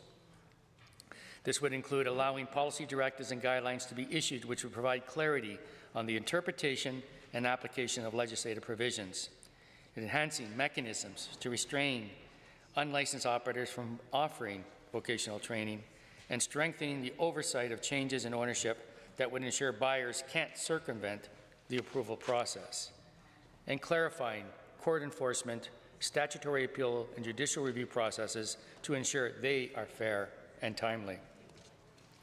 These updates would ensure greater accountability for training providers and better protections for students. Madam Speaker, Alberta's reputable private career colleges have spent years developing the systems and competencies needed to deliver quality vocational training. These operators have made significant investments to develop their programs and training resources to align with the best practices in adult education. Unfortunately, some schools have prioritized growth at the expense of education quality and the needs of Alberta's labour market. This has created a risk in the private vocational training sector that puts quality training institutions, students, and employers at risk. Amendments in Bill 3 is intended to help improve confidence in Alberta's private vocational training system. It would separate new institution and program approvals, allowing governments to assess the competencies of providers before rigorously they start providing training. And under the proposed amendments, government would be able to set program standards, including basic program requirements, industry-specific requirements, and online training standards. This would ensure that all licensed programs will meet minimum standards. The amendments would also allow a range of restrictive conditions to be imposed on or removed on institutions and their program licenses and removed when concerns have been resolved. This revised authority would allow my ministry to introduce a probationary registration category for new or non-compliant providers. Madam Speaker, Alberta's private vocational training language has evolved, and our legislation must adapt to reflect these modern realities. Amendments would update language, clarify existing authorities, and align the legislation with current practices, reducing the administrative burden while maintaining strong oversight. For example, amendments would address online delivery, which is long overdue given the changes that have existed in our training ecosystem, and clarify our authority to set standards for the maintenance and retention of student records. Student records are critical to the integrity of training and the issuance of credentials required for employment. Madam Speaker, our government is committed to supporting a variety of pathways into the workforce and to further learning. And for this reason, the amendments in Bill 3 would establish the authority needed to set standards for vocational training credentials. Students and their employers that hire them should have a clear understanding of the differences between a certificate and a diploma. These amendments would support students to make informed decisions and provide confidence to employers in their hiring decisions. And this change would also help support transferability and student mobility across Alberta's post-secondary system. Madam Speaker, these proposed changes were informed by engagement with private career college operators, student advocacy groups, industry partners, and others, including regulators from other provinces across Canada. Since 2022, Advanced Education has worked closely with student advocacy organizations such as Momentum, a Calgary-based community economic development agency, along the along with the Alberta Association of Career Colleges and the National Association of Career Colleges.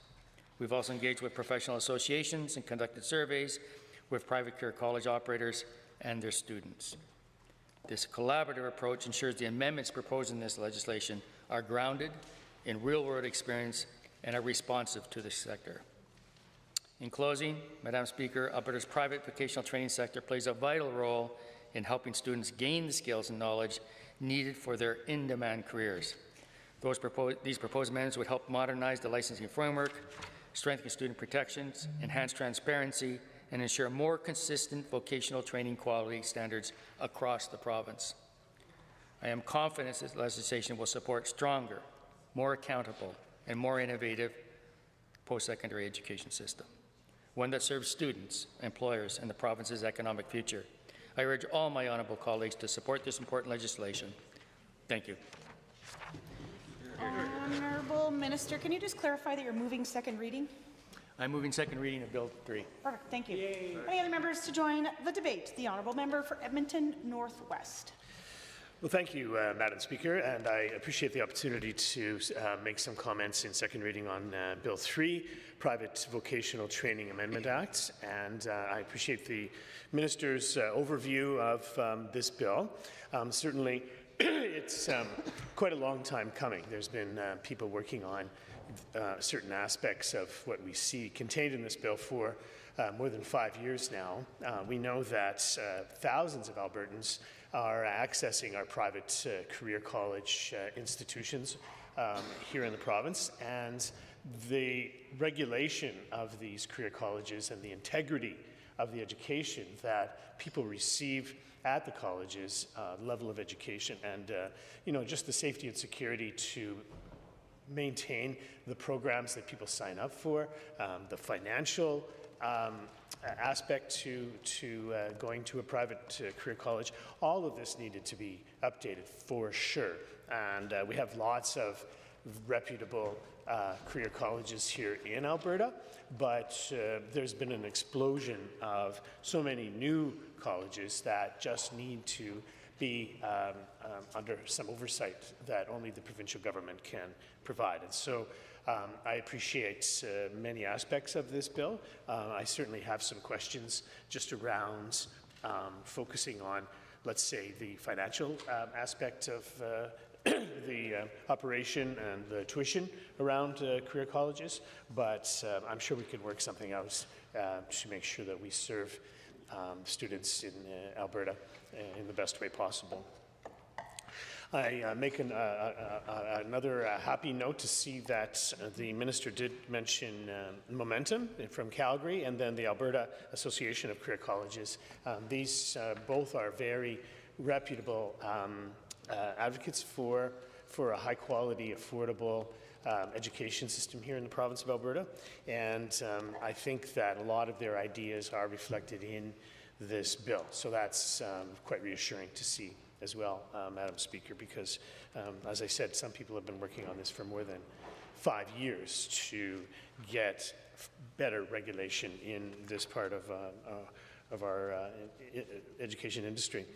So I think that we know that, as I said, the financial aspect of this, it does address it here in Bill 3, but something that I have just been really concerned about for quite a long time, and I just want to see clarity on this, we will because we're going to be debating this, right, is that career colleges directing people to get their financial aid from some different sources. I know I have stories of certain colleges directing or strongly encouraging students to get a loan from a source to pay their tuition, and some people on terms that are just absolutely ridiculous. It's like getting a loan from a loan shark. I mean, someone getting a 30% interest on an $8,000 loan, for example,